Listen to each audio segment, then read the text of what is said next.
බුද්ධාභිවන්දන සකල සත සසරින් මුදන්.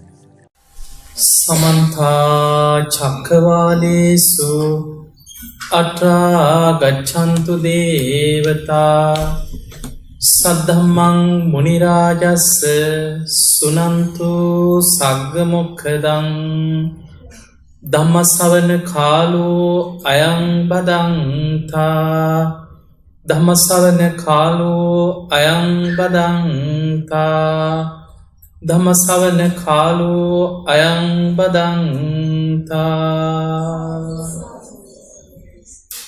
නමෝ තස්ස භගවතු වරහතු සම්මා සම්බුද්දස්ස නමෝ තස්ස භගවතු වරහතු සම්මා සම්බුද්දස්ස නමෝ තස්ස භගවතු වරහතු සම්මා සම්බුද්දස්ස.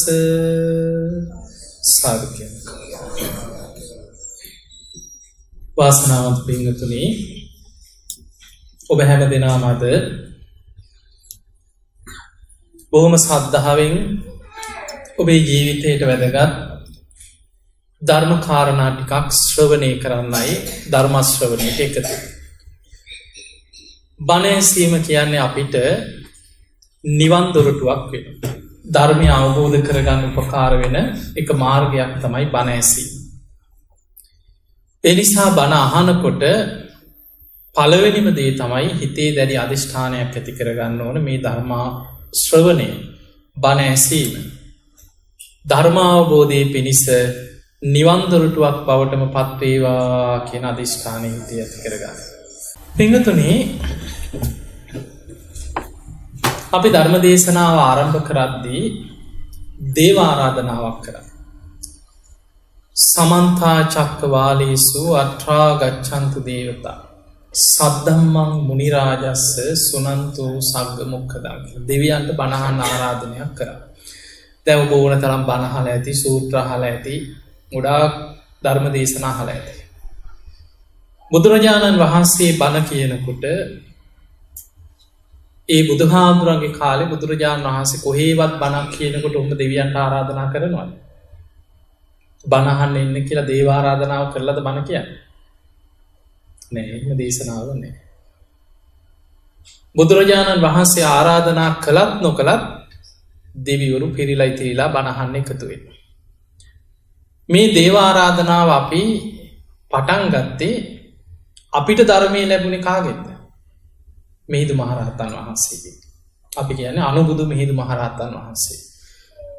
මිහිඳු මහරහතන් වහන්සේ ලංකාවට වැඩම කරලා පොසොන් පොහොය දවසේ එදා ඉස්සරලාම ඉලක්ක කරේ රජ්ජුරු, දේවානම්පියතිස්ස රජ්ජුරු. රජ්ජුරුවන්ට බණ කියලා ඊට පස්සේ රජ්ජුරුව පැහැදිලා ආරාධනා කරා, ස්වාමීනි ඔබ වහන්සේලා මේ මිස්සක පව මේ මහ කැලේ අපේ නගරේ තියෙන අනුරාධපුරයට වඩිමු කියලා. එතකොට කිව්ව නෑ රජතුමා යන්න, අද රාත්‍රී අපිට කාර්යයක් තියෙනවා. පළවෙනියට රජ්ජුරුව ඉලක්ක කරාට දෙවෙනි ඉලක්කය වුණේ යම් රටකට ආවට පස්සේ ඒ රටේ තියෙන නොපෙනෙන බලවේග. දෙවිවරු ඉන්නවා, උක්ෂ දේවතාවරු ඉන්නවා, පර්වත සීමස්තක විමාන කරගත් දෙවි දේවතාවරු, අමනුෂ්‍යයෝ, යක්කු ඉන්නවා. ඒ අයව පහදව ගන්න ඕනේ, නැත්නම් බණ කියාගෙන යනකොට ඒ අයගෙන් කරදර වෙනවා.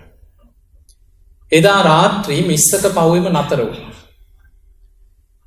මහා රාත්‍රී එතන වැඩ හිටිය ඉරිදි බල සම්පන්නම කෙනා තමයි කී නමක් විතරයි වැඩියද?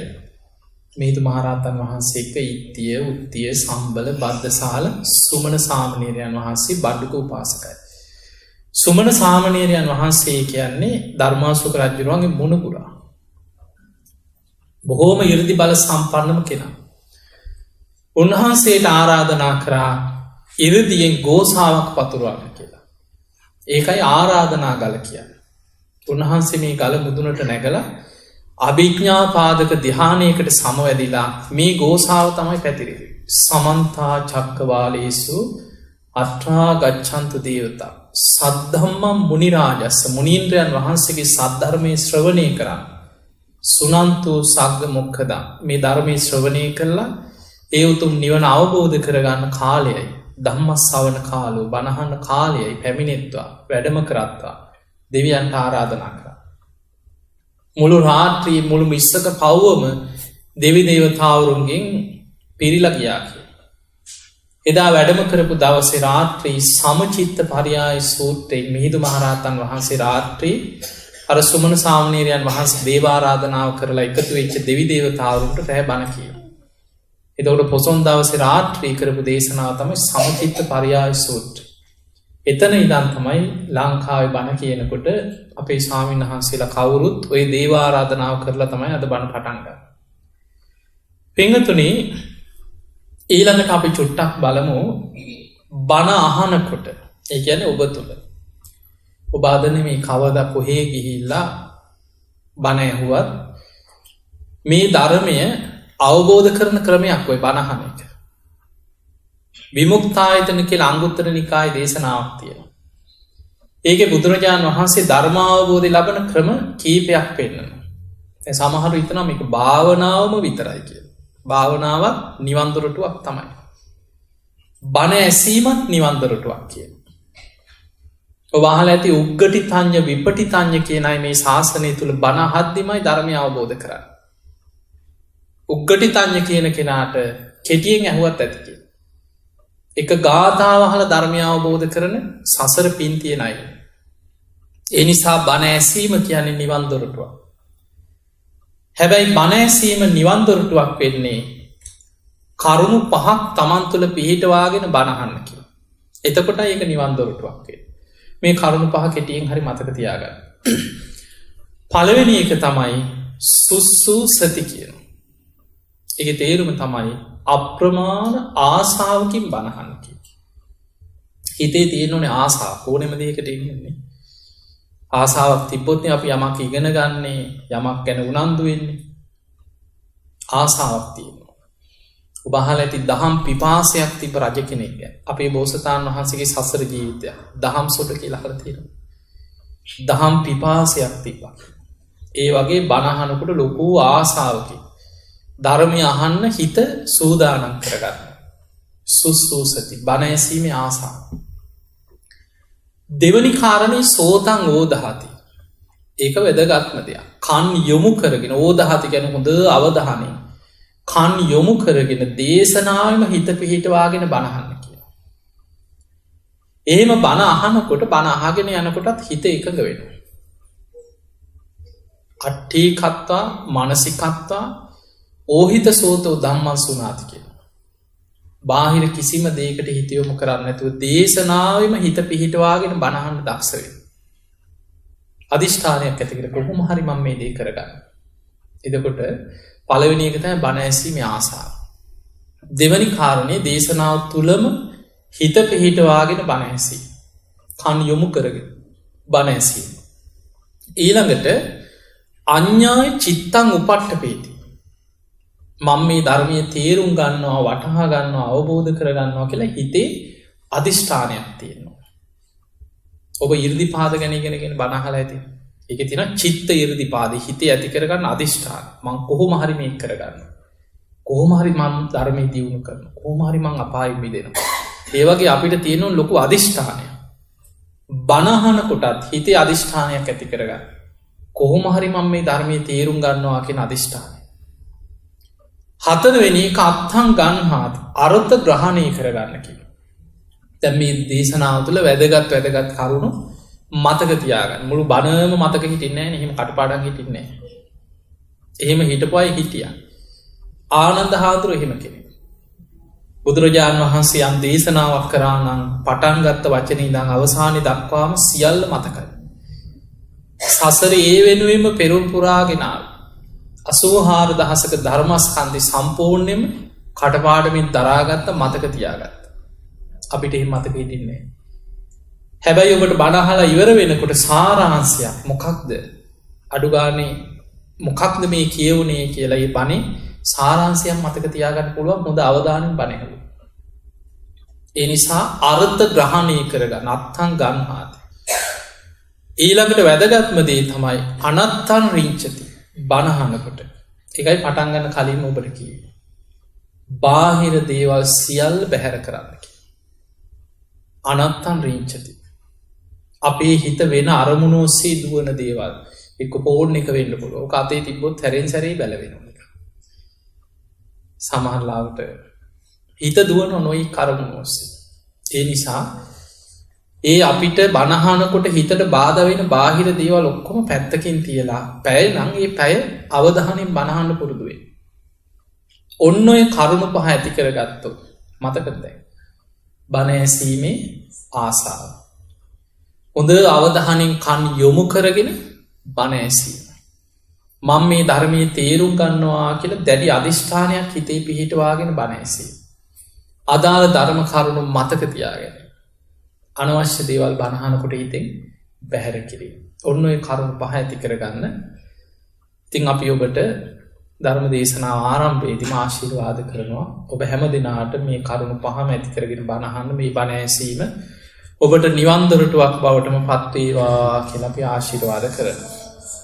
පින්තුනි, අපි චුට්ටක් විමසලා බලමු ඔබට මේ ලෝකයේ ක්‍රියාත්මක වෙන ධර්මතාවය කර්මය ගැන.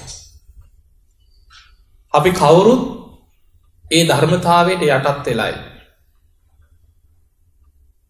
යමක් රැස් කරගත්තොත් ඒක අපිට අරගෙන යන්න වෙන. කාගේවත් ඇඟේ ගහලා බේරෙන්න බෑ. ඒ නිසා ඒ කර්මය හැදෙන්නේ කොහොමද? ඒ කර්ම සකස් වෙන්නේ කොහොමද? ඒ කර්මයෙන් මිදෙන ක්‍රමය මොකක්ද?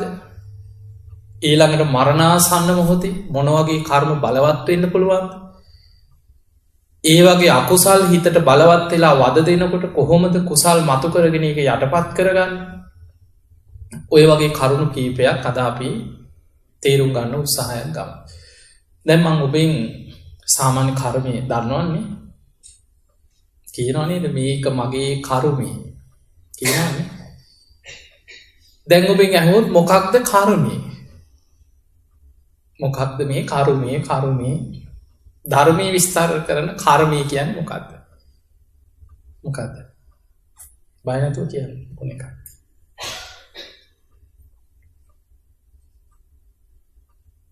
මොකක්ද කර්මය කියන්නේ?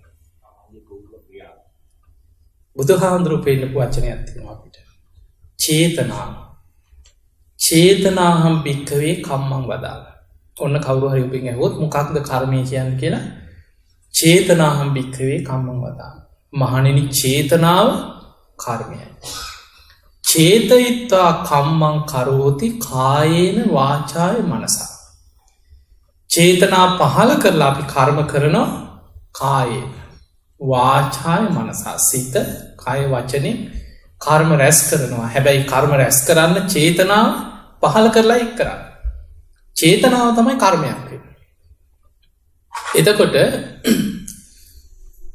මෙන්න මේක අපි තේරුම් ගන්න ඕන මෙහෙම.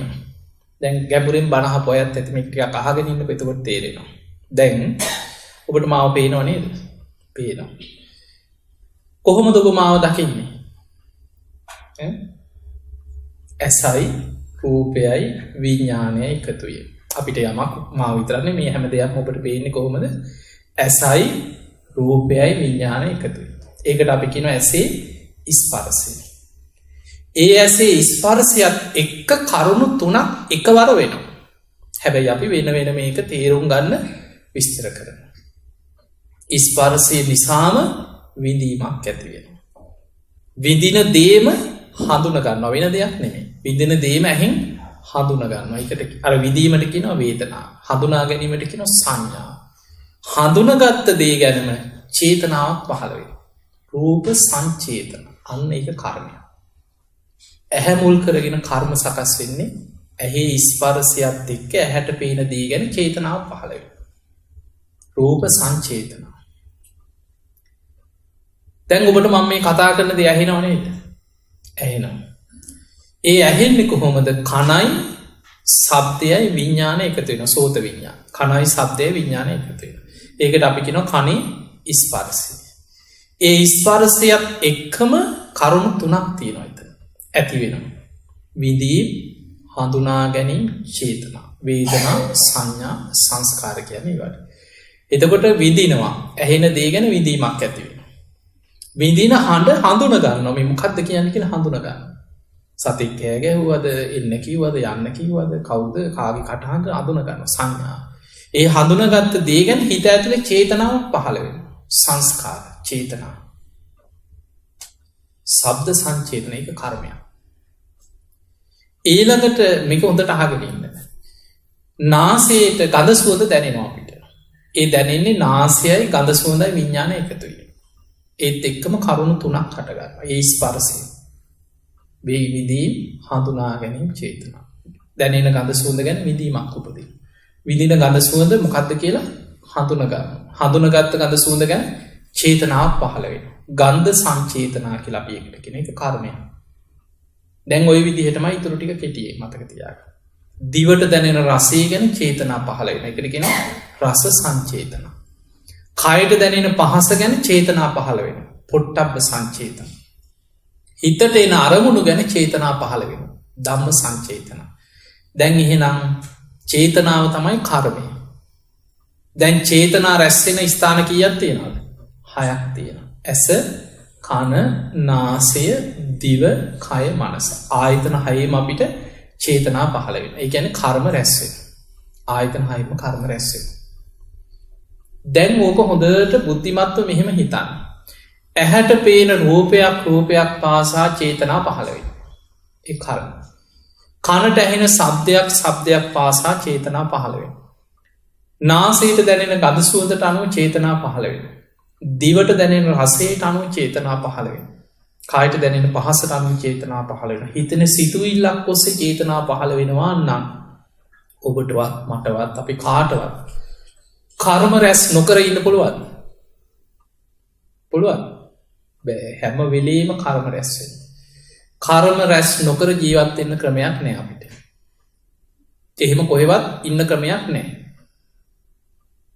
බුදුවරු පහළ වෙලා අපිට පෙන්නලා දෙන්නේ කර්ම රැස් නොකර ඉන්න ක්‍රමයක් නෙවෙයි. එහෙම ඉන්න බෑ අපිට. අපිට පෙන්නලා දෙනවා මේ චේතනා පහළ කරලා අපි රැස් කරගන්න කර්මයන්ගෙන් එක පැත්තක් තියෙනවා සම්පූර්ණයෙන් නවත්ත ගන්නවා. සබ්බ පාපස්සා කරනවා. සියලු පාපී අකුසල කර්ම වලින් වළකින්න කියලා. අන්න චේතනා පහළ කරලා සිත කය වචනය ඔස්සේ රැස් කරගන්න අකුසල කර්ම වලින් වළකිනවා. කුසලස් උපසම්පදා ඒවත් කර්ම තමයි. ඒවා උපසම්පදා කියන්නේ වඩන්න ඕනේ, රැස් කරන්න. බණ අහනවා, දන් දෙනවා, සිල් රකින්නවා, භාවනා කරනවා. ඒවත් චේතනා පහළ කරලා කරන්නේ. ඒවා රැස් කරන්න. ඒවා වඩන්න ඕනේ. ඒවත් කර්ම තමයි. සචිත්ත පරියෝදකන තමන්ගේ හිත දමනය කරනවා. බණ භාවනාව ඔස්සේ කර්ම රැස් වෙන්නේ නැද්ද? රැස් වෙනවා. ඒකනේ සමාධිය වඩන කෙනාට ඒවට කියන ආනිඤ්ඤාභි සංස්කාර. පින් කරනකොට රැස් වෙනවා පුඤ්ඤාභි සංස්කාර. අකුසල් කරනකොට රැස් වෙනවා අපුඤ්ඤාභි සංස්කාර. ධ්‍යාන වඩනකොට රැස් වෙනවා ආනිඤ්ඤාභි සංස්කාර. ඒ නිසා තමයි ඒ ධ්‍යානයන්ට අනුව බ්‍රහ්ම තලවල ඒ අය උපදී. ඒ කර්ම නිරුද්ධ වෙන විදිහට කර්ම රැස් වෙන මාර්ගයක් තියෙනවා. ඒක තමයි කම්ම නිරෝධගාමිනී ප්‍රතිපදාව, ආර්ය අෂ්ටාංගික මාර්ගය.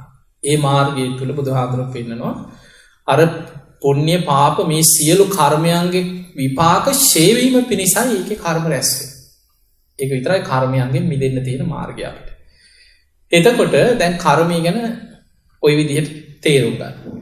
ඊළඟට තව අපේ ජීවිතේ එක වෙලාවක් තියෙනවා අපිට කර්ම රැස් වෙනවා. හැබැයි ඒකේ විපාක නැහැ. කර්ම රැස් වෙනවා විපාකේ වඳයි. විපාකේ බලවත් නැහැ. විපාක දෙන්නේ නැහැ ඒවා. ඒ මොන වෙලාව?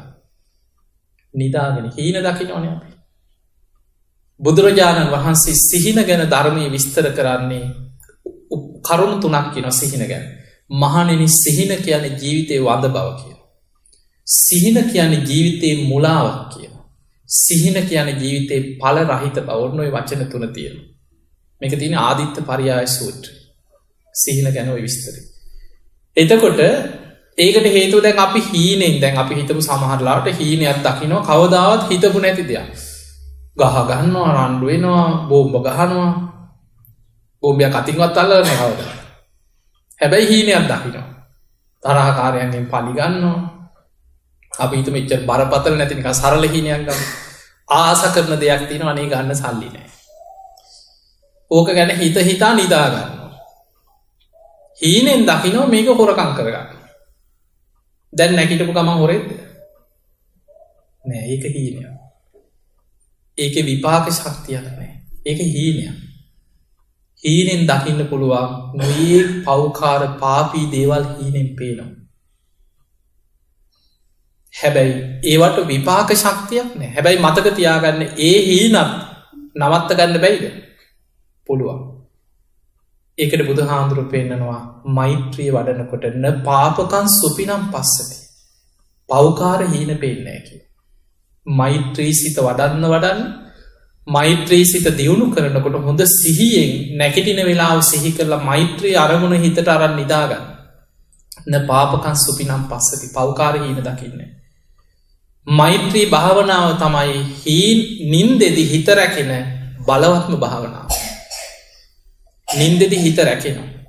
ඒක නෙවේ භාවනාව පටන්ගන්නකොට පළවෙනි ආනිසංසෙන්මොකත් සුකන් සූපති සැපසේ නින්දට වැටෙනවා. ඔන්න පළවෙනි ආනිසංසෙම තියෙන නින්දග සැපසේ නින්දට වැටෙනවා. නිදාගන්න කියල වදයක් නෑ. සුකම් පටිබුංජති ප්‍රබෝධමත් අවදිවීමක් ලබන. න පාපකන් සුපිනම් පස්සති පෞකාර හීන දකින්නේ. එදකොට මෛත්‍රී ආනිසංසවල පළවෙනි දෙවනි තුන්ගනි ආනිසංස තුනම තියෙන්නේ නින්දත් එක්. දැන් බලන්න අපිට මොන දේවල් තිබ්බත් නින්ද යන්න ඇත්න වැඩක් තියෙනවා. කොච්චර වදවිදිනවාදන නින්ද යන්නෑ කියලා. සමට වෛද්‍යවරු හම්බෙන්න යනවා උපදෙස් කරනවා බේත් පෙති හොයනවා කොච්චර සමහල්ලාට නිදාගන්න ගියාම භයානක දේවල් ජීවිතය හිතපු නැති දේවල්. හීනෙන් බය වෙනවා දත්මිටි කනවා නැකිට ලැන්දේ වාඩි වෙලා ඉන්නවා රෑතිස්සේ සැරෙන් සැරේ බයවෙලා හැරෙනවා. ඒ නිසා නින්දෙදිත් හිත රැකෙනවා හිතේ මෛත්‍රිය පුරුදු කරනකොට. අවදියෙන් ඉන්න වෙලාවට කර්ම රැස්සෙනවා හැම වෙලා. ඒ නිසා තමයි සිහියෙන් ඉන්න කියල. ඒ රැස් කරගන්න චේතනා පහල කළ රැස් කරගන්න කර්මයන්ගේ විපාක ඒවා හරි පුදුමයි. මේ කර්ම විපාක විශ්ෂය විස්ත දැ මේක මේ අපි මෙහෙම කිව්වට කර්ම විපාක විෂය ඔබටවත් මටවත් කාටවත් තේරෙන්නේ. තේරෙන කාටද? බුදුනුවනට විතරයි. කම්ම විපාකෝ අචින්තියෝ කියන්නේ එකයි. අචින්තිය ඒක බුදුවරුන්ට විතරයි විශ්ෂයවේ. ඒකන අපි තරක කරන්නේ අච්චර පව්කාරය අර යසාගේට ඉන්නවා. මේ අහිංසක මනුස්්‍යයාටමන මේ ඔක්කොම කරද කෝ මේ පින්කන මිනිස්සුන්ට මේ ඇවිපාක ඕහම හිත තර්ක කරන්න ඇද කොච්චර බනැව. ඇයි අපිට මේක විපාක විෂය තේරෙන්නේ. ඒක තේරෙන බුදු කෙනෙක්ගේ බුදුනුවනට මේ කර්ම විපාක විෂය තේරෙන.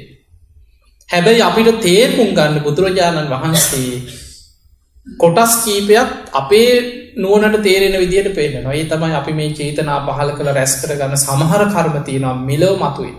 ඒවට අපි කියනවා දිට්ට ධම්ම වේදන. සමහර ඒවා තියෙනවා මේ ජීවිතය මතු වෙන්නෙම නෑ. මහා දරුණු අකුසල් දැන් ආනන්තරී අකුසල් මෙලොව විපාක දෙන්නේ. දරුණු අකුසල් කරලා මැරෙනකම් වැජබිලා ඉන්න සමහර. දැන් අජාසත් රජුරු සෝවාන් විච්ච තමන්ගේ තාත්තා වදදීල මැරුවේ.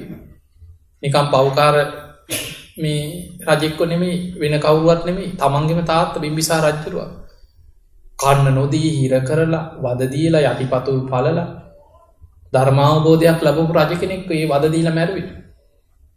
හැබැයි එහෙම මරලා අජාසත්ත රජකම හිටිය නැද්ද? රජ වුණා. මැරෙනකන් රජකම හිටිය. මිනිස්සු කියන්න ඇති අච්චර පව්කා රජාට කෝමී විපාක තාම රජකම ඉන්නවනි කෝකෝකයකි. හැබැයි මරණින් මත්තේ ආනන්තරි අකුසලි විපාක දෙන්නේ ජීවිතය නෙමේ ඊළඟ ජීවිත කල්පයක් කපායි.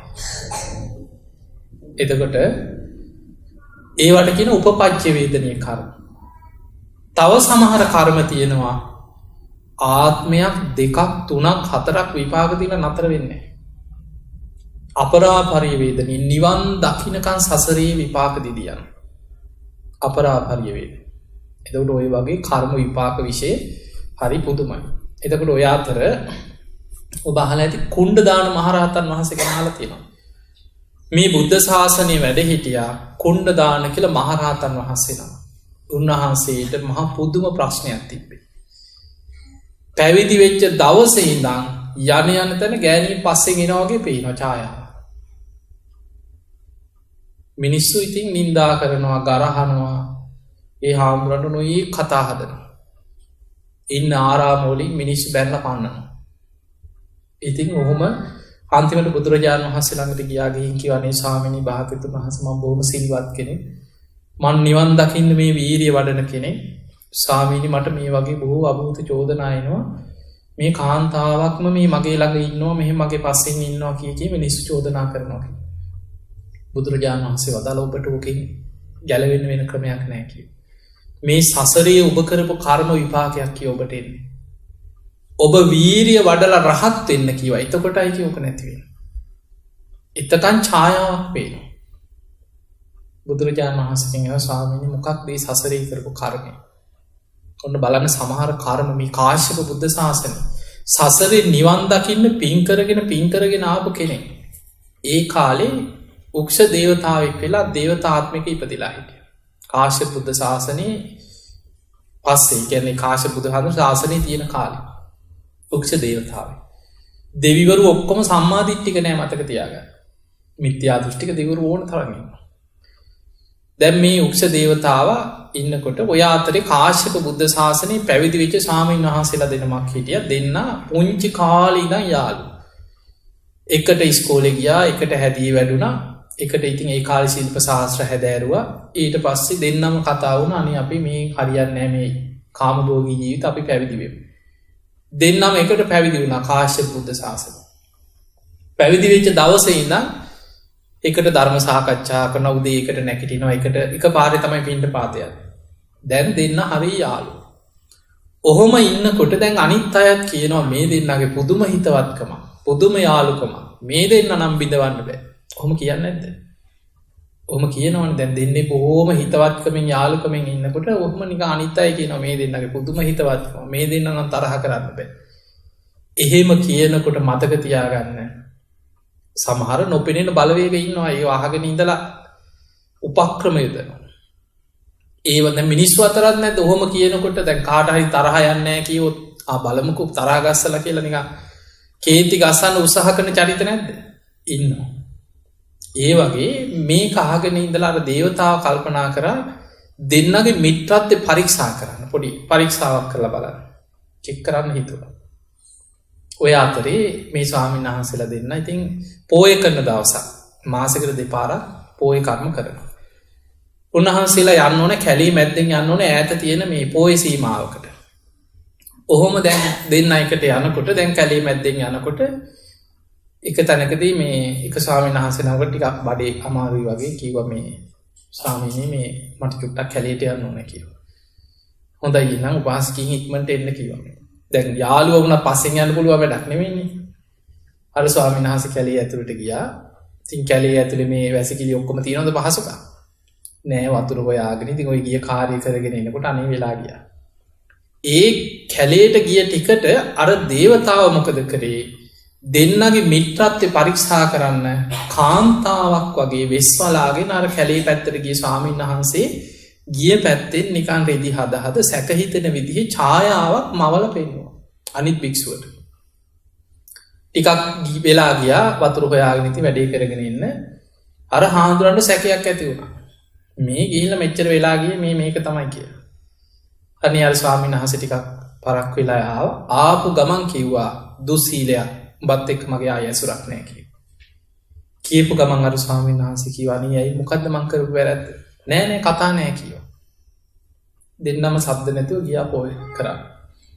ගිහිල්ලා පොය කරනකොට ස්වාමීන් වහන්සේලාගේ ඉස්සරලා ඇවැද්ද ඉස්සලා ඉතින් පිරිසිදුකම ගන්න අහනවා. දැන් මේ පොය සීමාවෙදී ස්වාමීන් වහන්සේලා සිල්වත්ද කියලා අහනකොටම අනික් ස්වාමීන් වහන්සේ කිව්වා මගේ යාළුවා වෙන්න පුළුවන්. උන්වහන්සේ පොය සීමාවෙන් එළියට දාන්න ඕන සිල්වත් භික්ෂුවක් නෙමෙයි කියලා කිව්වා. කියනකොටම අර දේවතාවත් ඇතිගත්තා. අහෝ මම මේ මිත්‍රත්වය පරීක්ෂා කරන්න ගිහිල්ලා මං කරගත්ත අකුසලයි. ඒ වෙලා පෝයි සීමාව පෙනී හිටියා දේව ස්වරූපයෙන් පෙනී හිටිය. පෙනී ඉඳලා කිව්වා මමයි මේ දේ කරේ. උන්වහන්සේ සිල්වත්කි. දෙන්නගේ මිත්‍රත්වය පරීක්ෂා කරන්න මං කරේ අනේ මට සමාවෙන්න කිය. සංඝයා එක පිළිගත්තා. එදා පෝය කරා හැබැයි පෝය කරලා එලියට ගියාට පස්සේ අර පුංචි කාලී දන් තිබ්බ මිත්‍රත්වේ දෙන්න එදා දෙපැත්තකට බෙදිලා ගියා. දැන් සමහරලාවට එකට ඉඳලා එහෙම දෙයක් උනහම අනික් කෙනාට හිතෙන්නේ නැද්ද මෙච්චර එකට ඉඳලත් මට මෙහෙම කිව්වනේ මාව සැක කරන්න කියලා හිතෙනවනේ. අර දේත් එක්ක දෙන්නගේ ඒ හිතේ බිදිච්ච දේ දෙන්න දෙපැත්තට බෙදිලා ගියා. ආරහම දෙයක බණ භාවනා කරලා උන්වහන්සේලා දෙනම ධර්ම අවබෝධය ලැබුවා. අර දේවතාව දේවාත්මෙන් චුත වෙලා අපායට වැටුනේ. ඔය කාශ්‍යප බුද්ධ ශාසනයේ අන්තිම කාලේ. අපාය අර අකුසල විපාකේ ගෙවලා අපේ ගෞතම බුදුහාමුදුරු පහළ වෙනකොට අපායෙන් උඩට ඒක ගෙවල. ඇවිල්ලා මේ බුද්ධ ශාසනයේ මනුස්ස ලෝකේ ඉපදුනා බොහොම පොහොසත් තැනක ඉපදුනා. කුමාරයෙක් රාජ පවුලකට සම්බන්ධ කුමාරයෙක්. ගිහි කාලේ හිටියා කිසි ප්‍රශ්නයක් නැහැ. නිසි වයස එනකොට විවාහ වුණා. කිසි ප්‍රශ්නයක් නැහැ. හොඳට විවාහ වෙලා විවාහ ජීවිතේ කාලයක් හිටියා. ප්‍රශ්නයක් නැහැ. ඒ අතරේ කොහොම කාලයක් ඉන්නකොට බුදුරජාණන් වහන්සේ සංඝයා පිරිවරාගෙන මේ ගමට ආවා. එදා බණහලා සසර පුරුද්දට පැවිදි වෙන්න හිතුවා. ගිහිලා කියද්දි බිරිඳත් අවසර දුන්නා, දෙමව්පියොත් අවසර දුන්නා පැවිදි වෙන්න. අනේ කමන්නේ කවුරු හරි ගැලවෙනවා නම් කියලා අවසර දුන්නා. බොහොම සතුටින් පැවිදි වුණා. ඊතකම් කරදරයක් නැහැ. පැවිදි වෙලා සිවුර දාගත්ත දවසේ ඉඳන් අන්න විපාකය ආව පස්සේ. සිවුර ඇඟට දාගත්තද එතන ඉඳන් ගෑණි පස්සෙන් එනවගේ ඡායාවක් පේන්න ගත්ත මිනිස්සුන්ට. කුටියක හිටියත් පිණ්ඩපාතේ ගියත් නින්දා පහස. උන්වහන්සේ තමයි වීරිය වඩලා රහත් වුණා. රහත් වෙච්ච දවසේ තමයි කියනවා මේ ඡායාව පේන එක නැති වුනේ. ඒ තමයි කුණ්ඩදාන මහරහතන් වහන්සේ. එතකොට හිතන්න සමහර කර්ම එන්නේ ඒවැ විපාක ඒහා සමාන පරිසරයක් යෙදෙන කොටයි එන්නේ. දැන් සමහර අය ඉන්න ඔහේ පව් කර කර පව්කාර ජීවිත ගත කර කර හොඳට වැජබිලා ඉන්නවා. කිසි කරදරයක් නැහැ. භාවනා කරන්න පටන් ගත්තද බණ අහන්න හිතුවද එදා ඉඳන් කරදර. සමහර අයට එහෙම අහලා නැද්ද? ඔය කාගෙන බීගෙන ඔය හොඳට ඉන්නවා සමහර. කිසි කරදරයක් නැහැ. අපි බොහොම ජොලියේ ඉන්නවා කියනවා. ඊට පස්සේ ඔන්න මේ ක්‍රමේ හරියන්නේ නැහැ කියලා ඔන්න ඒ ඔක්කොම අතහැරලා භාවනා කරන්න පටන් බණ අහන්න පටන් ගන්නවා. භාවනා කරන්න පින්කම් කරන්න පටන් ගත්ත තැන ඉඳන් එක දිගට කරදරේ. මතක තියාගන්න ඒවා මේ කවුරුවත් කරපු දේවල් නෙමෙයි. Taman සසරේ වපුරපු දේවල් Tamanට එන හැටි. මතක තියාගන්න අපි බණ භාවනා කරන කෙනෙකුට කරදර කරලා තිබුණොත් කවදා හරි ඒකේ විපාක එන්නේ අපි බණ භාවනා කරන්න ගිය දවසට. සමහරු ඔය භාවනා කරනකොට ධර්මයේ දියුණු කරනකොට බණ භාවනා කරන අයට නොයේක් විදියට උසුළු විසුළු කරලා ඒවට හිරිහැර පීඩා කරනවා. අකුසල් කර කර අපායේ වැටි වැටි යනකම් ගානක් නැහැ. කවදා හරි Taman නිවන් දකින්න ඕනෑ කියලා ධර්ම මාර්ගයට හැරුණද අන්න ධර්මයේ වඩන කෙනාට කරදර කරපු එකේ විපාකෙ. සමහර අය ඉන්නවා පැවිදි වෙන්න බෑ. පැවිදි වෙන්න හිතනවා, පැවිදි වෙන්න යනවා, පැවිදි වෙන්න ගිහිල්ලා සිවුර දාගත්ත දවසේ ඉඳන් සිවුරේ ඉන්න බෑ. පුදුම කරදර. ඒවා සසරේ තමන් කරපු විපාක තමන් කරායි නැහැ. ඒ නිසා මේ කර්ම විපාක විෂය හරි පුදුමයි. ඒවා ගැන හිතන්න. හැබැයි මතක තියාගන්න මේ කාගේවත් කර්ම කවුරුත් ගෙනියනව නෙමෙයි. බුදුරජාණන් වහන්සේ අපිට පැහැදිලිව පෙන්නවා කම්මස්ස කෝම්හි කම්ම දායාදු කම්ම යෝනී කම්ම බන්දු කම්ම පටිසරණ යංකම්මං කරිස්සාමි කල්්‍යයානංවා පාපකංවා තස්ස දායාද. මේ ලෝකෙ සත්‍යයන් කර්මය ස්වකීය කරගත්ත පිරිසක්. ඔබත් මමත් අපි කවු. කර්මය දෑවැද්ද කරගෙන දායාද කරගෙන මේ යන ගමනක්තිය. කම්ම පටිසරණු අපිට කර්මය තමයි පිරිසර අපිම කරපු දේවල්. කම බන්දු අපිට ඉන්න එකම නෑ අපේ එකම ඥාති අපිම රැස් කරගත්ත කර්ම. යංකම්මං කරිස්සාමි කල්්‍යානං වා පාපකංවා තස්සදායාද. අපි යම් යහපත් දෙයක් කරොත් ඒක යහපත් විපාක අපිට ලැබෙන. අපි කරන දේ අයහපත් නං ඒක විපාක අරගෙන යන්නේ අපිම යයි වෙන කවුරුත් නෙමේ. ඒ නිසා මතක තියාගන්න සසරේ කරපු දේවල් අපේ පස්සෙන් එනවා. අපි දන්න අද මෙහෙම හිටියට සසර කර්ම විපාක මොනෝ අපේ පස්සෙන් එනවාද කිය. ඒ නිසා සමහර කර්ම තියෙනවා දැන් බලන්න බුදුහාදුරන්ටත් කර්ම විපාක නවත්තන්න පුළුවන්. කාගේවත් කර්ම විපාකන බුදුහාදුරන්ට කොච්චරේ කරදරා. දැන් හිතන්න බුදුහාමුදුරන්ගේම නෑයෝ වෙලා අපාය කියයි නැද්ද. සුප්‍රබුද්ධ රජ්ජුරුවට රජවෙන්න පින තිබ්බා. රටක රජ වෙනවා කියන්න ආයි පිනක් තියෙන හොඳ නැද්ද.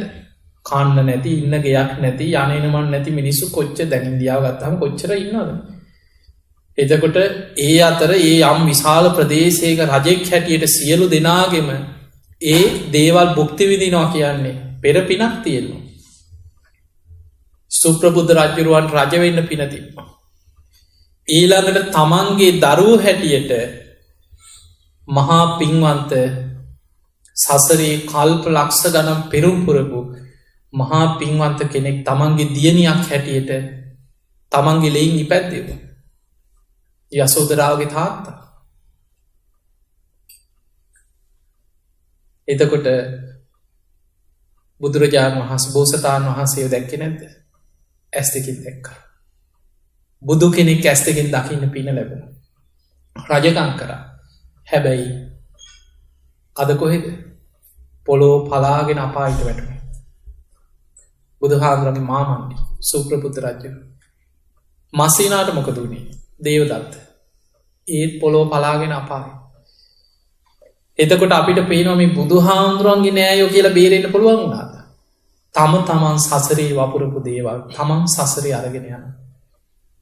ඒ නිසා අපි කවුරුත් යමක් වපුරනවාද ඒ වපුරණ දේ අස්සෙන් අපිට ලැබෙන. දැන් සමහරලාවට අපි ධර්මය අවබෝධ කරත් විපාකේනවා. බිම්බිසාර රජුගේ සෝවාන් වෙලා රජකම් කරා. ඒ වගේම අනිත් පැත්තට විපාකෙත් ආවේ නැද්ද?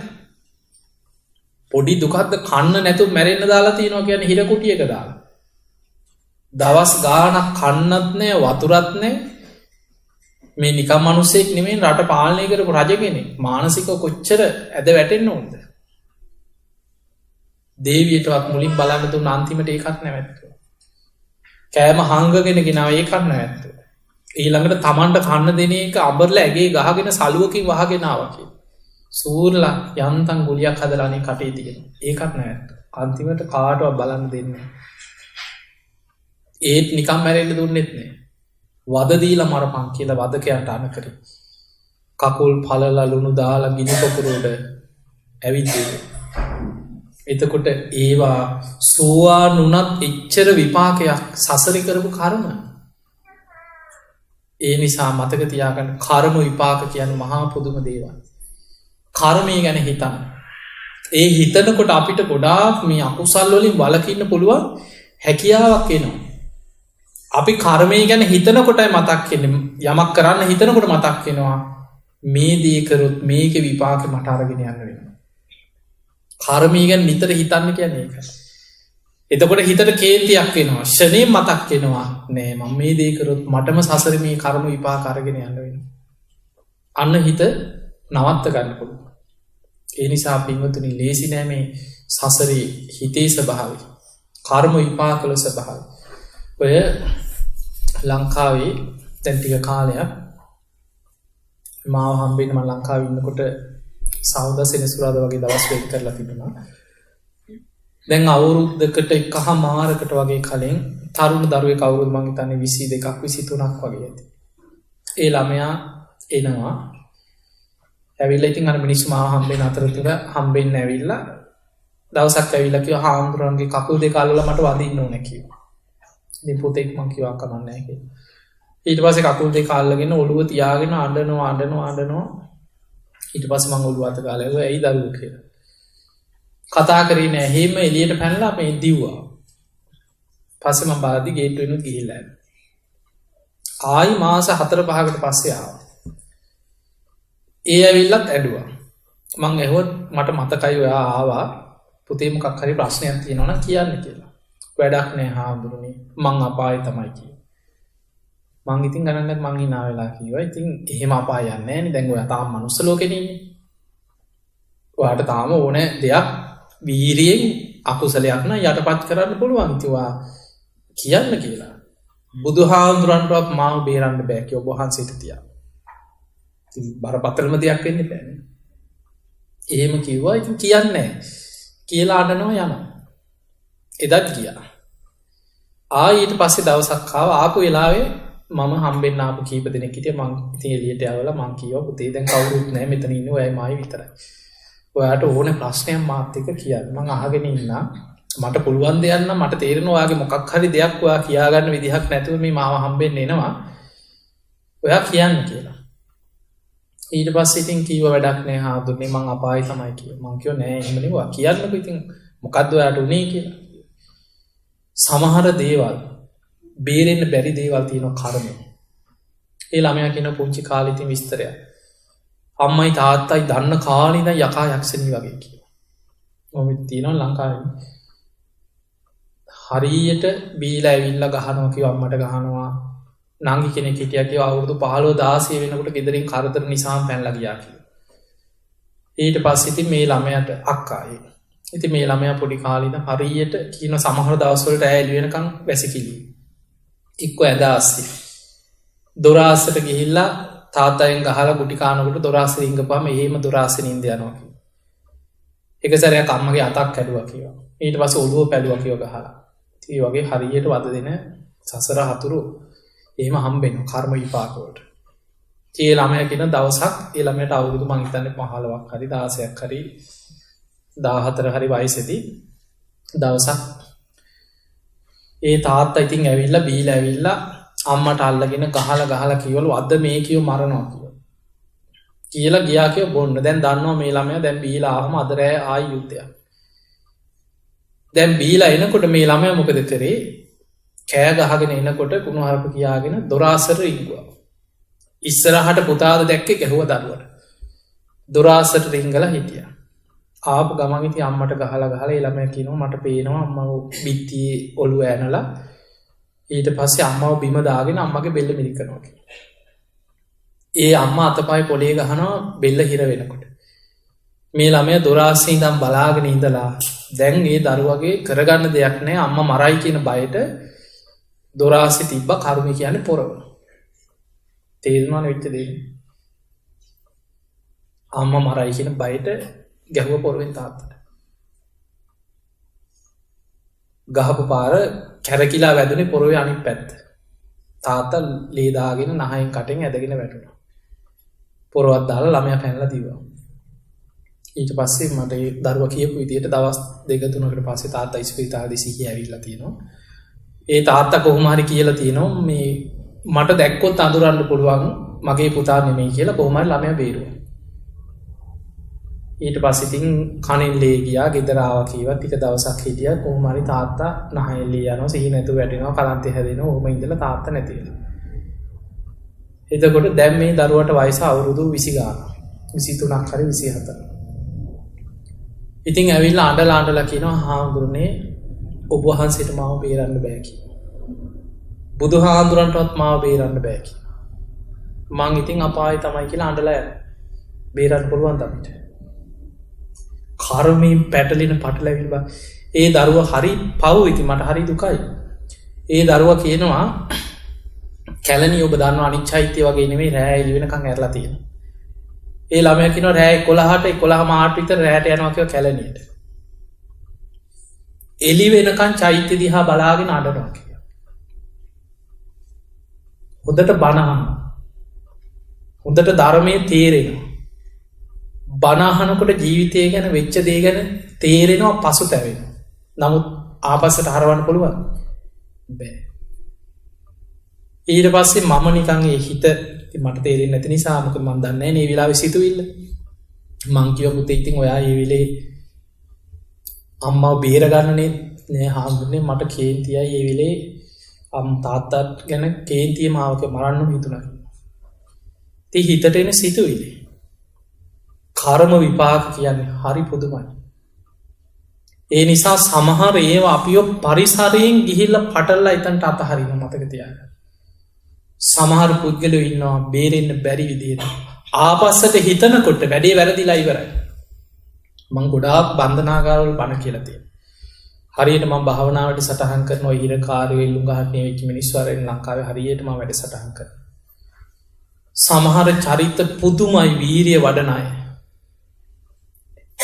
හැබැයි ඒ අයගේ ජීවිතය ආපස්සට ගත්තහම පුදුම චරිත ධර්මයට යොමු වෙන චරිත. එනිසා මතක තියාගන්න සමහරුන්ට වරදිනවා. හැබැයි වැරදිලා ධර්මය අහු වෙලා වේගෙන් ධර්මය කරයනයි. ඒ වැරදි හදාගන්න පුළුවන් විදිහට ධර්මය කරයන්න පුළුවන් අයි. හැබැයි ආනන්තර යකුසලයක් වුණු තමාරය. ඒකට ධර්මය කියන්නේ විපාකාන්තරාය කියලා. මේ ජීවිතයේ සෝවාන් වෙන්න පින තිබ්බත් ආනන්තරී අකුසලයක් වුණොත් වැහෙන.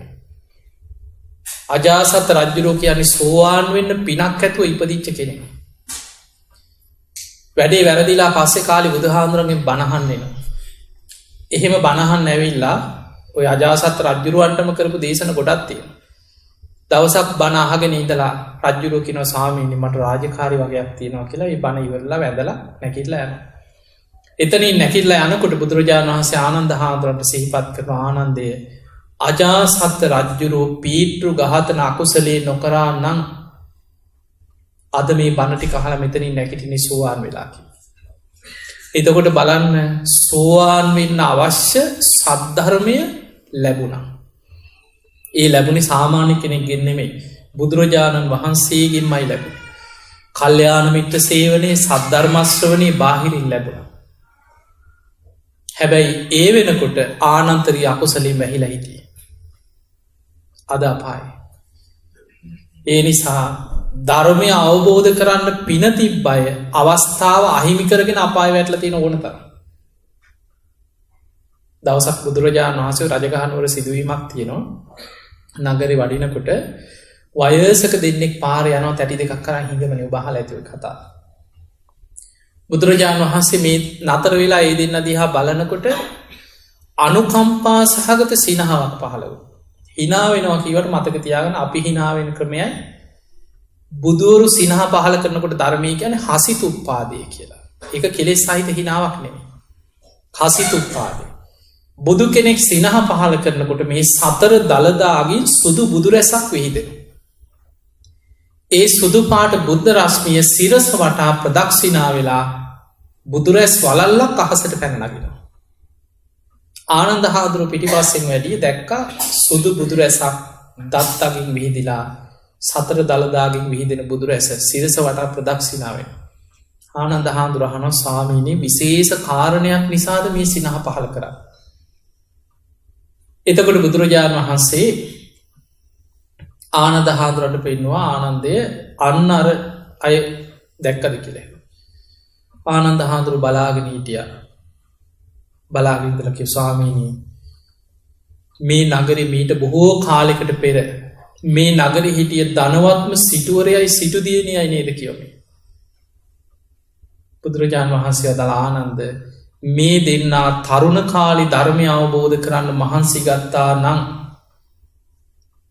අනාගාමි වෙන්න පින තිබ්බකි. තරුණ කාලෙ උත්සාහ කරේ නෑකි. මැදිවයසේ ධර්මය අවබෝධ කරන්න මහන්සි ගත්තා නම් සකදාගාමිවෙන්න පින තිබ්බ. ඒ උත්සාහ කරෙත්නෑ. වයසට ගිහිල්ල සිහිනුවන තියෙන කාලේ ධර්මාවබෝධයට වීරිය ගත්තනං සෝවාන් වෙන්න පිනක් ඉතුරු වෙලා තිබ්බකි.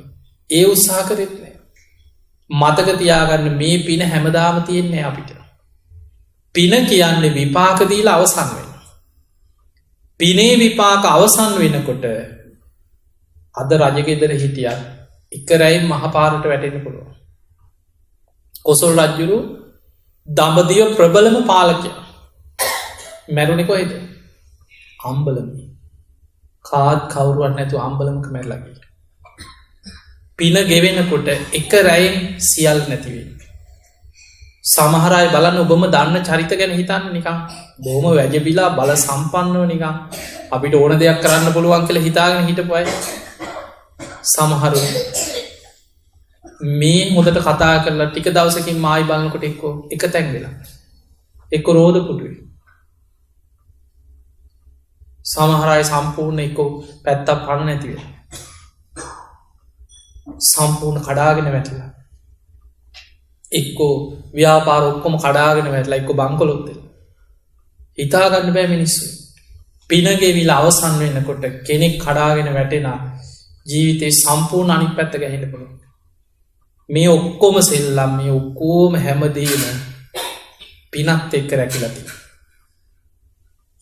ඒ නිසා මතක තියාගන්න කර්මය ගැන හිතන්න පුළුවන් තරම් පින් කරන්න කරන පින හිත හිතා හිතේ වඩන්න අන්න ඒක තමයි වැදගත් කරන පින පුංචි පිනක් වුණත් පින වඩන්න පුළුවන් ඒ කොහොමද චේතනාවයි කර්මය මතක අපි යමක් හිතන්න චේතනා පහල කරලා කරපු පින ගැන හිතන්න චේතනා පහල වෙනවද නැද්ද චේතනා පහල වෙන ඒකනේ ඒක හිත භාවනා කරන්න කියලා භාවනාවක් කියන්නවා අපිට මොකක්ද ඒ භාවනාව ත්‍යාගානුස්සති භාවනාව ඉස්සර මිනිස්සු පින් පොත් තියාගත්තා ඒවා ලියනවා නැවත කියවනු නැවත සිහි කරනවා මම මෙහෙම පින් කරා පින ගැන හිතන්න පින බලවත් වෙලා ඒ පින බලවත් පුංචි පිනක් ගොඩක් බලවත් කරන්න පුළුවන් ඒ පොඩි පින මරණ මංචකයේ බලවත් වුණොත් කොහෙද සුගතිය අර විමානවත් විතිය නේවන අපිට නිකං ඇහෙන කොටත් හිතෙන ඕ පින් කන්ද කියලා උක්දන්ඩක් පූජා කරලා දිවිය ලෝකේ බත් හැන්දයි කියන පූජා කරේ සමහරුකින අනේ මං ගෙදරක වැඩ කාරයා පිළුණු වෙච්ච පිට්ටු කෑල්ලක් විසි කරන්න කියලා එලියටකි ආරයන් වහන්සේ නමක් පින්ඩ පාත ගියා මං ගිහිල්ල පෙන්වා ස්වාමීනී විසි කරන්න යනකට උන්හන්සේ කියන නැගනිය ඕක මගේ පාත්තරයට බෙදන්න ඒත් හිතට මොකක්ද වගේ මේක පිළුණු වෙලා ගිහින් කියනව ස්වාමීනි මේ පිළුණු වෙලා විසි කරන්න කමක් නෑ නැගනී හිත පහදවාගෙන පූජ කරන්න පිට්ටු කෑල පූජ කළ මන් දන ගහල වැන්ද ඔච්චරයි කියන කරපු පින මට මැරෙනකොට ඕක මතක් වුණයි ඒ පිනෙන් තමයි කියන මේ දිවි ලෝක ඉපදුන එතකොට අපිට හිතෙනවා අපි මොනු අද කරලා තියෙන පින්කම් ඕවත් පින්ද අපේ ආච්චිල සියල අපේ අම්මල තාත්තල කරපු පින්කම් මොනවද හැබැයි සුගතිය කියලා නෑ ගොඩක් අපේ ආච්චිල සියලගත්ත අවංකව ගන්නකොටින් අපේ පරම්පරාවල් වල එක හිතාගෙන යන්නකොනේ කීයෙන් කී දෙනේ සුගතියේද ගොඩක් දෙනෙක් ගැන විශ්වාසයක් නෑ එතකොට අපිට පේනවා පින පුංචි වෙන්න පුළුවන් සමහරු බත් හැන්ද පූජ කරලා පැන් ටිකක් පූජ කරලා පිපාසෙන් හිටපු කෙනෙකුට පොඩි පිනක් කරලා තියෙන හැබැයි ඒ අය දිව්‍ය ලෝක ඉපදිලා ඔය විමානවත්වයේ තියෙන එක මුගලන් මහරහතන් වහන්සේට බුදුරජාණන් වහන්සේට දිව්‍ය ස්වරූපයෙන් හම්බෙලා කතාව කියනවා මම මේ වගේ පිනක් කළා දිව්‍ය ලෝකේ ආවේ හැබැයි ඒ අය කියනවා ස්වාමීනි මං කරගත්තේ පුංචි පිනක් හැබැයි මං ඒ පින හැම වෙලේම සිහි කර බලවත් කරන්න වැදගත්තේ පින සිහි කළ බලවත් කර මට මැරෙනකොට ඒ පින මතක් වුණා කිය අපි කරන පින මැරෙනකොට මතක් කරගන්න දක්ෂවේ පිනේ හිත පිහිටවා ගන්න දක්ෂවේ අන්න එකයි වැදගත් කවුරු හරි ඔබේ ආච්චිසී අම්මතාත කවුරු හරි වෙන්න පුළුව අපි කවුරු මැරෙනවන ඔබට ලොකූ දෙයක් කරන්න බැරිවේ අඩුගාන කනට කරලා කරපු පින අම්මට මතක යම මෙහෙම පිනක් කරා තාත්තට මතකද මෙහෙම පිනක් කරා අඩුගානි ශ්‍රීමහාබෝධියට රුවන්වැලි සෑහට පිළිගරක් පූජ කර අම්ම මෙහෙම ගිහිල් අපි පින්කමක් කරා එහෙම පිනක් සිහි කරලද ඒ පිනේ මරණ මංචකේ හිත පිහිටියෝ සමහරු ඉන්නවා ඔබට වඩා ගොඩාක් මරණාසන්නයි ළඟ මං ඉඳලා තියෙන ඔබ මගේ ගිලන් ආරාමය ගැන අහලා තියෙනවනේ සීල සුවර්ණ ගැන දැන් 29ක් අපවත් වුණා මගේ ළඟ ස්වාමීන් වහන්සේලා එතකොට උන්වහන්සේලා ගොඩක් අය ඉතින් ගිහි අය වුණත් මරණාසන්න වෙනකොට සමහර අය ඇවිල්ලා කියනවා අනේ හාමුදුරනේ අම්මට අමාරුයි එක්කෝ සමහර අය අපි ළඟට උස්සන් එනවා අපි පිරිත් කියනකොට පණ ගියයි හිත හදලා ධර්මයේ කියද්දි සමහර අය බණ කියන කරුණු කනට කරලා බුදුගුණ ටික කියනකොට සාදු සාදු කියලා වැඳගෙන එහෙම කන කියයි. ඒ නිසා මරණ මංචකයේ හිත පහදවනවා කියන එක මහා පුදුම දෙයක්. ඒ වෙලාවේ හිත පිහිටනවා. හැබැයි ඉතින් කාලයක් ඒකටත් පිනක් තියෙනවා. කාලයක් බණ අහලා ධර්මයේ සිහි කරලා පින් කරපු කෙනාට ඒ කරපු පින කනට කරලා කියනකොට සමහරු සම්පූර්ණ අර තියෙන බය මරණ බය ස්වරූපේ සැනින් නැති වෙලා hina වෙලා සාදු සාදු කියලා එහෙම සාදු කියවෙන අය. ඒ නිසා ජීවිතේ කරපු පිනක් මරණ මංචකයේ පුංචි පිනක් වුණත් බලවත් කරගන්න නිතර නිතර පින සිහි කරලා බලවත් කරන්න. කුසලස් උපසම්පදා කියන්නේ ඒක හිතේ වඩන්න. භාවනාවක් වශයෙන් වඩන්න පුළුවන් නම් වඩන්න. ඒකයි ත්‍යාගානුස්සති භාවනාව. ඊළඟට හිතෙන් අයින් කරන්න ඕනදී දැන් අපි කවුරු උපදිනකොටම සෝවාන් වෙච්ච අය ඉන්නව නිකන් ඈ එහෙම පහළ වෙච්ච අය ඉන්නව නෑනේ. එහෙම නෑ. ඒ නිසා ජීවිතේ වැරදිච්ච තැන් නොයේ කඩුපාඩු ආපස්සට බැලුවොත් ඕන තරම් දේවල් ඇති පසුතැවෙයි. නැද්ද ජීවිතවල? තියෙනවා. හැබැයි මතක තියාගන්න ඒවා හේම බුදුහාඳුරු පෙන්වන සමහර ඒවා තියෙනවා අපි ඒවා සිහි කරනකොට නිකන් අර අසුචි ටිකක් අවසන් මොකද වෙන්නේ? ගඳ ගන්න. ධර්මයේ තියෙනවා විනයේ තියෙන ප්‍රශ්න විසඳන සමහර ප්‍රශ්න තියෙනවා විසඳන්න බෑ ඒවා කතා කරන්න ඇවිස්සෙනවා. අසුචි ටිකක් කුණු රුඩු වලින් වැලි වලින් ඔය බලල්ලු එහෙම දැකලා ඇතින්නේ. මෙහෙනම් දන්නේ ලංකාවේ නේ බලල්ලු එහෙම වහන හැටි. ඒ වගේ අසුචි ටිකක් වහලා දානවා වගේ සම්පූර්ණ ඒක එහෙම්ම වහන්න කියන අමතක කරා. ඉවරයි. දැන් අඟුලිමාල හාමුදුරුවෝ පොඩි සෙල්ලමක්දනේ. අපිට හිතන්නවත් පුළුවන් දේ අතහැරීම. අලුතෙන් ඉපදුනා කියලා හිතුවා. අලුතෙන් ඉපදුනා පරණ ජීවිතය මතක් වෙනවද නේද? ආර්යයි ජාතියා ජාතෝ ආරි ජාතිය මං ඉපදුනා. පරණ ජීවිතය ඔක්කොම හිතෙන් අතහැරියා. ඒක ලේසි සෙල්ලමක් නෙමෙයි. දැන් බලන්න සමහර අය මේ කොච්චර පින්කම් කරත් පොඩි දෙයක් අල්ලගෙන දුක් වෙවි නැද්ද? ලොකෝ පින්කම් කරනවා. ඒ වුණාට ඉස්සර මගේ අතින් මෙහෙම වැරදි වැඩ වුණා. ඉස්සර මම මෙහෙම පව්කම් කරා. අයියෝ මට මෙහෙම දෙයක් වුණා. එහෙම දෙයක් අල්ලගෙන ඒකම පසුතැවි ඉන්නවා. එතකොට මොකද වෙන්නේ? අකුසලයක් වඩනවා. අකුසල් හිතන්න අකුසලයේ හිත තුල වැඩෙනවා.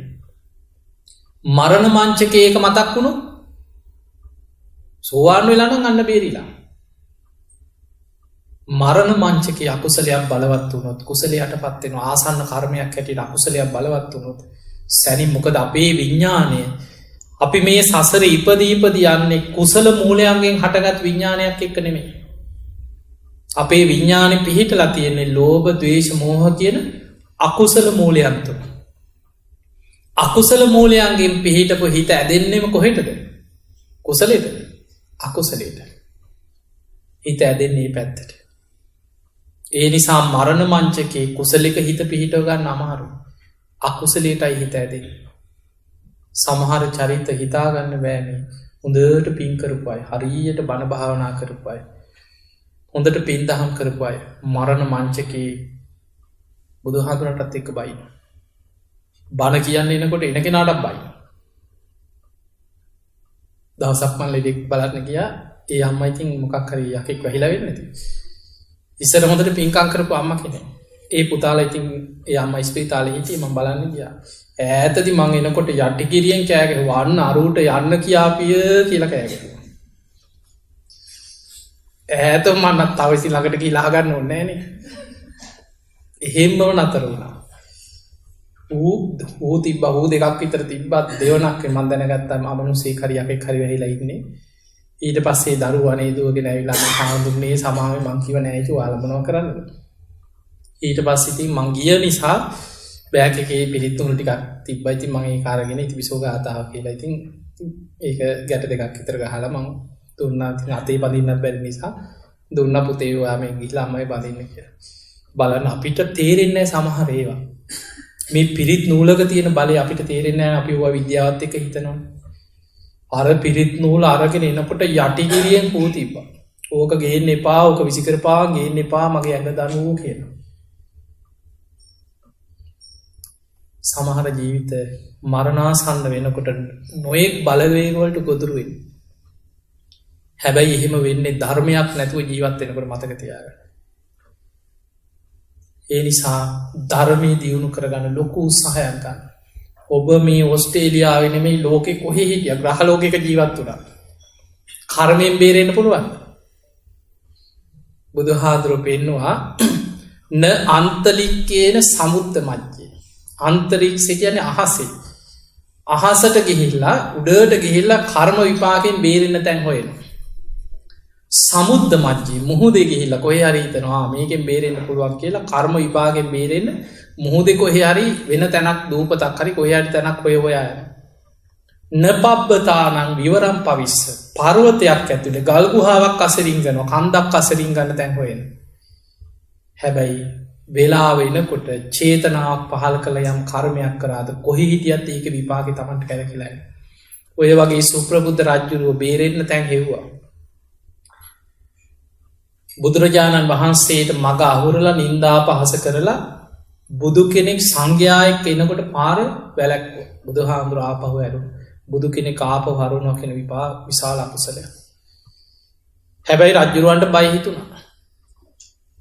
රජුරවන්ගේ ඔත්තුකාරයන්ට කිව්වා බුදුරජාණන් වහන්සේ මොනවද මං ගැන කියන්නේ මේ වැඩේ ගැන කියලා විස්තර හොයාගෙන වරෙල්ලා කිව්වා. ඔත්තුකාරයෝ ගියා. ඉතින් බුදුරජාණන් වහන්සේ ටික දුරක් ගිහිල්ලා විවේකයෙන් ගහක් යට ආනන්ද හාමුදුරුවෝ නිසීදනේලෝ වැඩ ඉන්නකොට ආනන්ද හාමුදුරුවෝ අහනවා ස්වාමීනි භාග්‍යවතුන් වහන්සේ මේ සුප්‍රබුද්ධ රජුරෝ විශාල අකුසලයක් නේද කරගත්තේ? බුදු කෙනෙකුට පාර අහුරන එක විශාල අකුසලයක් නේද? බුදුරජාණන් වහන්සේ වදාළා ආනන්ද දින 7ක් තුල විපාක දෙන කර්මයක් කියලා. දවස් 7ක් ඇතුළත විපාක දෙනවා. හරියටම තව දවස් 7ක් අවසන් වෙන තැන සුප්‍රබුද්ධ රජුරෝ මාලිගාවේ පියගැට පෙර ළඟදී පොළොව පලාගෙන අපායට යනවා කිව්වා. දවස් 7කට කලින් කිව්වේ. මේක ගියා ආරංචි. රජුරවන්ටත් කනට ගියා. ගිය ගමන් රජුරුත් බය වුණා. බය වෙලා හැබැයි රජුරෝ ඒ වෙලාවේ බය වුණාට ඉතින් ලැජ්ජාවක් තියෙනවනේ. කට්ටිය එකතු කරලා කිව්වා ඔන්න මං ගැන බුදුරජාණන් වහන්සේ මෙහෙම කියාගෙන යනවා. දින 7ක් ඇතුළත මං අපාය යනවා. ඕම් බලාපල්ලා කිව්වා මං ඕක බොරුවක් කරනවා කියලා රජුරෝ මොකද කරේ? හිතේ බයක් තියෙන නිසා මාලිගාවේ උඩුමහල් තලයට තට්ටු 7ක් තියෙන උඩම කෑල්ලට නැග්ගා. නැග්ගේ සති දෙකකට විතර කන්න බොන්න පුළුවන් බඩු කෑම බීම වතුර ටික ඔක්කොම ඇදගෙන නැග්ගා. බය නැත්තම් පල්ලෙහා ඉන්න තිබ්බත් උඩටම නැග්ගා.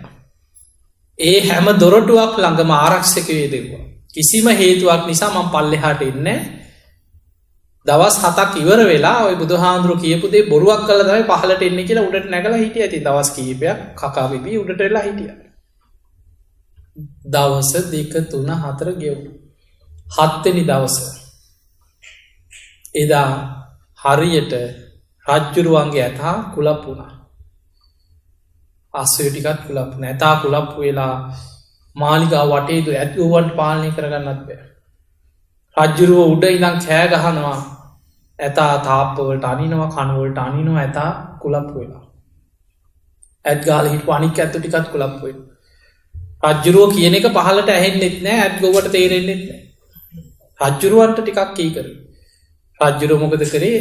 උන් හිටි තැන් අමතක වුණා. කාරණේත් අමතක වුණා. ඇයි උඩට නැග්ගි කියලා පල්ලෙහාට එනකොට පඩිපෙළේ හිටපු රාජබටයන්ව තල්ලු කරගෙන පල්ලෙහාට ඇවිල්ලා පොළොවට අඩිය තියෙනකොටම විශාල ගිනි ජාලාවක් උඩට මතු වුණා. පොළොව පලාගෙන අපායටම ගියා.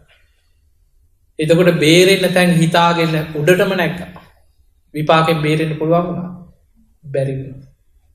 ඒ නිසා මතක තියාගන්න කර්ම විපාක අපේ පස්සෙන් එනවා. ඒක හැම වෙලාවෙම හිතලා පුළුවන් තරම් පින් කරන්න. ඊළඟට දැන් අපි ගමු නිකන් ප්‍රායෝගික චුට්ටක්. දැන් ඔබ ජීවත් වෙන්නේ ඕස්ට්‍රේලියාවේ. එතකොට ලංකාවේ ඉන්නවට වඩා හොඳද නැද්ද මේ? එක පැත්තකින් හොඳක් තියෙනවා. අනිත් පැත්තෙන් ඉතින් පොඩි දුකකුත් තියෙනවානේ. ලංකාවේ ඉතින් අපිට තියෙන වටිනාම දේ ජයශ්‍රී මහා බෝධිය, රුවන්වැලි සෑය, ධාතුන් වහන්සේලා, චෛත්‍ය ටික, ඒ ටික තමයි අපිට හිත පිහිටවගෙන ඒ භූමියේ තියෙන වටිනාම වස්තු ටික. හැබැයි ඔබට මේ රටේ නිදහසේ බණක් භාවනාවක් කරගෙන පිනක් දහමක් කරගෙන කරදරයක් නැතිව ජීවත් වෙන්න පුළුවන් පරිසරයක් නැද්ද? තියෙනවා. ඒ නිසා ඔබට හොඳට බණ අහන්න පුළුවන්. ස්වාමීන් වහන්සේලා ඉන්නවනේ, පන්සල් දෙකක් තියෙනවා. ස්වාමීන් වහන්සේලා ඉන්නවා. පින්කම් කෙරෙනවා. ඉතින් හොඳට බණක් භාවනාවක් කරගෙන පින්කම් කරගෙන ගුණධර්ම පුරාගෙන ධර්මයේ දියුණු කරන කෙනෙකුට ධර්මයේ දියුණු කරගන්න පුළුවන් පරිසරයක් තියෙනවා. ඉන්න තැන කොතන වුණත් ධර්මයේ දියුණු කරගන්න කෙනා එතන පරිසරයක් හදාගන්න. ඒ නිසා පුරුදු වෙන්න. ජීවිතේ සැලසුමක් හදා ඉලක්කයක් තියාගන්න. මං කොහොම හරි දවසකට එක බණක් දෙකක් අහනවා. අද ඕන තරම් බණ තියෙන අන්තර්ජාලෙ කොච්චර බණ තියෙනවද? බණ අහන්න පුළුවන්. ඕන තරම් බණ අහන්න පුළුවන්. බණ පොත් කියව ආසා ධර්මයට ආසා කරන්න. ප්‍රධානම දේ ධම්ම කාමෝ භවං හෝති. ධර්මයට කැමැත්ත ආසාව ඇති වුණොත් වේගෙන් ධර්මයේ පිහිටන. ඊළඟට මතක තියාගන්න මේ බණ අහනකොට ඒ ආසාවත් එක්කයි පිහිටන්න. මේක මොකක් හරි දෙයක් තියෙනවා. මේ බුදුහාඳුරන්ගේ බුද්ධ ශක්තියනේ. ආසාව තියෙන, ධර්ම ගෞරවය තියෙන. ඒකනේ අපි බණ පොත් කියවනකොට ඉස්සර අපිට පුරුදු කරේ කොහොමද? නිකන් නව කතා පොත් කියවනවා වගේද බණ පොත් කියවේ. පොත අරගෙන පොතට වැඳලා පොත පෙරලා. ඒ පොත කියවලා ඉවරලා පොතට වැඳලා පොත අරගෙන තියන්නේ. අපි බණ පොතක් තියෙන පැත්තට පොත් රාක්කේ පැත්තට කකුල් දෙක දාලා නිදාගන්නේ. එතකොට ඒ වගේ බොහොම ධර්මයට ධර්ම ගෞරවයක් තියෙන. එතකොට ධර්මයේ පිහිටන. බණක් අහනකොට සමහර දරුවෝ ඉන්න තරුණ දරුවෝ අපි ළඟට ඇවිල්ලා කියනවා රේඩියකට බණ අහන වෙලාවට වැඳගෙන බණ අහන්නේ රේඩියක උඩින් තියලා බිම වාඩි වෙලා රේඩියකට වැඳගෙන බණ අහනයි. සමහර ගම්වල මම ඉතින් ලංකාව පුරාම බණට යන කෙනෙක්. ඈත ගම්මානවල අපි බණට යනකොට දවසක් මට එක ගමකදී මේ බොහොම නොදියුණු පළාත් ලංකාවේ තියෙන හරියට ඔය. ඒ ගමක වයස්ක සීයා කෙනෙක් ඇවිල්ලා කියනවා හාමුදුරනේ ඉතින් ඒ ගමේ මං හිතන්නේ ලයිට් උත් නැද්ද මම. ඉතින් ඔය බැටරි කෑලි ගෙනලා රේඩියෝ එකෙන් විතරයි බණ අහන්නේ ටීවීත් නැහැ මිනිස්සු. ඉතින් මේ මිනිස්සු කියනවා බණ යනකොට ඉතින් ගමේ කීප දෙනෙක් එකතු වෙලා රේඩියෝ එක තියලා ඉතින් කට්ටිය බිම පැතුරු වෙලාගෙන ඉස්සෙල්ලා රේඩියෝ එකට වැඳගෙන බණ අහලා බණ ඉවර වුණාට පස්සේ පිරිකර පූජා කරනවා. රේඩියෝ එකට පූජා කරනවා. මොනවද සබන් කෑල්ලා මොනවා හරි තියෙන දෙයක් ඒ ඔක්කොම අතගස්සලා රේඩියෝ එකට පූජා කරනවා. ඒ පිරිකර ටික එකතු කරලා මාස දෙකක් විතර ගියාට පස්සේ ගමේ පන්සලකට ගිහිල්ලා පූජා කරනවා. කියයි සංඝයාට පූජා කරපු දේ ඒ ටික එකතු කරගෙන ගිහිල්ලා පන්සලකට පූජා කරනවා. එතකොට බලන්න මේ මිනිස්සු ඒ ධර්ම ගෞරවයෙන් සද්ධායෙන් බණ ඇහෙනවා. එතකොට ධර්මයේ පිහිටනවා. එහෙම බණ අහනවා. බණ පොත්පත් ආසාවෙන් කියවන. ඊළඟට ඔබ සමහරලාට ඉතින් ඔබේ රස්සාවල් අපි දන්නේ නේ යන වෙලාවල් වෙනස් වෙන්න පුළුවන්. හැබැයි බුදුන් වදින්න වෙලාවක් තියාගන්න. උදේ හරි හවස හරි නිදා ගන්න කලින් හරි බුදුන් වදින්න. ඉස්සර ඔය ලංකාවේ බුදුන් ඇද දැන් බුදුන් වදින්නේ නැහැ කියලා. දැන් බලන්න ඔබ මෙහි ධර්මයේ දියුණු කරන විදිහවත් දැන් මේ බණ අහන අයනේ මෙහෙම බණ අහන්න හරියන්නේ. ඔබම හිතන්නකො ඔබේ ගෙවල් වල ලංකාවේ ඔබේ අනිත් නෑදෑයෝ ජීවත් වෙන ක්‍රමේ ඕනියම් මොකද්ද? ටීවී එක. හවස ඉඳගත්තාම රෑ 12ක වෙනකන් කෑම කාලා අත හොදන්නේ නැගිටින කම්මැලි. ඇඟිලි ලෙව කනවා. අර ටෙලි නාට්‍ය ටික බලලා දේශපාලන සාකච්ඡාත් බලලා බැනලා කේන්තියෙන් නිදා ගන්න. සමහරවිට පුටුවේම නිින්ද යන අන්තිමට ශ්‍රී ලංකා මාතා කියලා ෂෝ ගන්නකොට අම්මේ ඉවරයි කියවහම නැගිටිනවා. පුදුම ජීවිත. බණක් අහන්න හිත නැමෙන්න සසර පිනක් තියෙනවා. කොච්චර පැය 24න් බණ කියන්න ලංකාවේ බණ අහන පිරිසක් ඉන්න ටික දෙනයි. ඒ නිසා මතක තියාගන්න ධර්මයට ආස කරන්න. ධර්මය අහන්න පුරුදු වෙන්න. ධර්මයට කැමැත්ත ඇති කරගන්න. එහෙම ධර්මයට ආස වෙනකොට ධර්මය පිහිටන. මම එක සිදුවීමක් ඔබට කියන්නම්. මම ඉතින් මෙහෙට ඉස්සල්ලාමාවට මම මෙල්බර්න් නිතරේ වෙනවා දේශනවලට. ගිය අවුරුද්දේ හරි ඊට කලින් අවුරුද්දේ හරි මම මෙල්බර්න් ඇවිල්ලා බණ කරනකොට දවසක් ඒත් මං කොහේ හරි යන්න එක්ක පර්ත් හරි කොහේ හරි මේ එක්කෝ බණ මේ ඇඩ්ලේඩ්ද කොහෙද යන්න එයාපෝට් එකට ගිහිල්ලා ඉන්නකොට ලංකාවේ මගේ නම්බරේ මම රෝමින් කරලා ගේනවා මට මම ඔක බණටත් කියලා ඇති කෝල් එකක් ආවා පිටරටකින් ඊට පස්සේ මං ගන්නද නැද්ද කියලා කල්පනා කරලා මං ගත්තා. ඒ වෙලාවේ ඒ ගත්තට පස්සේ තරුණ දරුවෝ ඒ ළමයා කිව්වා හාමුදුරනේ විනාඩි 5ක් කතා කරලා මං කිව්වා පුතේ මම රටක ඉන්නේ මේ ලංකාවේ නම්බරේ වුණාට ඔයා කෙටියෙන් කියන්න කියලා. ඊට පස්සේ කිව්වා එහෙනම් හාමුදුරනේ මම පස්සේ මගේ කතාව කියන්නම් ඔබ වහන්සේගේ ගිණුම් අංකයක් මට දෙන්න කියලා. මං කිව්වා ඒ මොකටද කියලා නෑ ඔබ වහන්සේගේ බණ අහනවා මං මගේ විසීල සුවන්නට උදව් කරා. ඊට පස්සේ මං ඉතින් ඒක දුන්නා ඒක වෙන කතාවක්. ඊට පස්සේ මම කතාව කියන්න ඕන නිසා ඔබට කියන්න. ඒ දරුවා මට කිව්වා හාමුදුරනේ මම මාසේ ගානේ ඔබ වහන්සේට රුපියල් 5000 ගානේ එවනවා කියලා මගේ ගිලන් ආරාමෙට. ඊට පස්සේ ඒ දරුවා කිව්වා හාමුදුරනේ මේ මං ගමේ පන්සලටත් දැන් මාස 2ක් රුපියල් 5000 ගානේ යවනවා කියලා. වැඩිහිටි නිවාසයක රුපියල් 5000ක් යවනවා කියලා.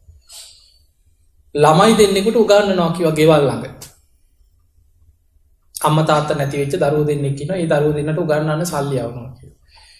දැන් ওই ටික කියලා ඒ ළමයා මට කියන හාමුදුරනේ මම මෙහි ඇවිල්ලා සෞදි හරි කොහේ හරි රට සෞදිද කොහෙද මං ඇවිල්ලා තාම මාස 2-3යි මං හරි දුක් විඳිනවා පාරක වැඩ කරන්නේ අපිට හරියට ඉන්න ගෙයක් දොරක් නැහැ නංගි අම්මයි ඉන්නේ තාත්තත් නැති වුණේ අපි පුංචි කාලේ දැන් කතාවක් කියනවා ඊට පස්සේ මට නිකන් හිතෙන් මං ගණන් හැදුවා මේ කියන අතරතුර මේ ළමයා දැන් මගෙත් ගිණුම් අංකයක් ඉල්ලගත්ත මට 5000ක් එවනවා ගමේ පන්සලට 5000ක් වැඩිහිටි නිවාසයකට එහෙම 5000ක් තව ළමයි දෙන්නෙකුට උගන්වනවා එතනම නිකන් හිතන්න 20000ක් 25000ක් මාසෙකට දැන් මෙහි වගේ නෙමෙයි මැද පෙරදිග මේ පාරක වැඩ කරන කෙනෙක් මේ ලක්ෂ ගණන් පඩි ගන්නවද නෑ මං ඊට පස්සේ ඇහුව පුතේ ඔයාගේ වැටුප කීයද මට මතක හැටියට 60000ක් හරි ඇත ওই වගේ ගාණක් කිව්වා මං කිව්වා දරුවෝ ඔයා මේක අහගන්න කිව්වා පින් කරන්න ඕනේ අපි හැබැයි අපි පින් කරන්න ඕනේ අපිට පුළුවන් විදියට නේද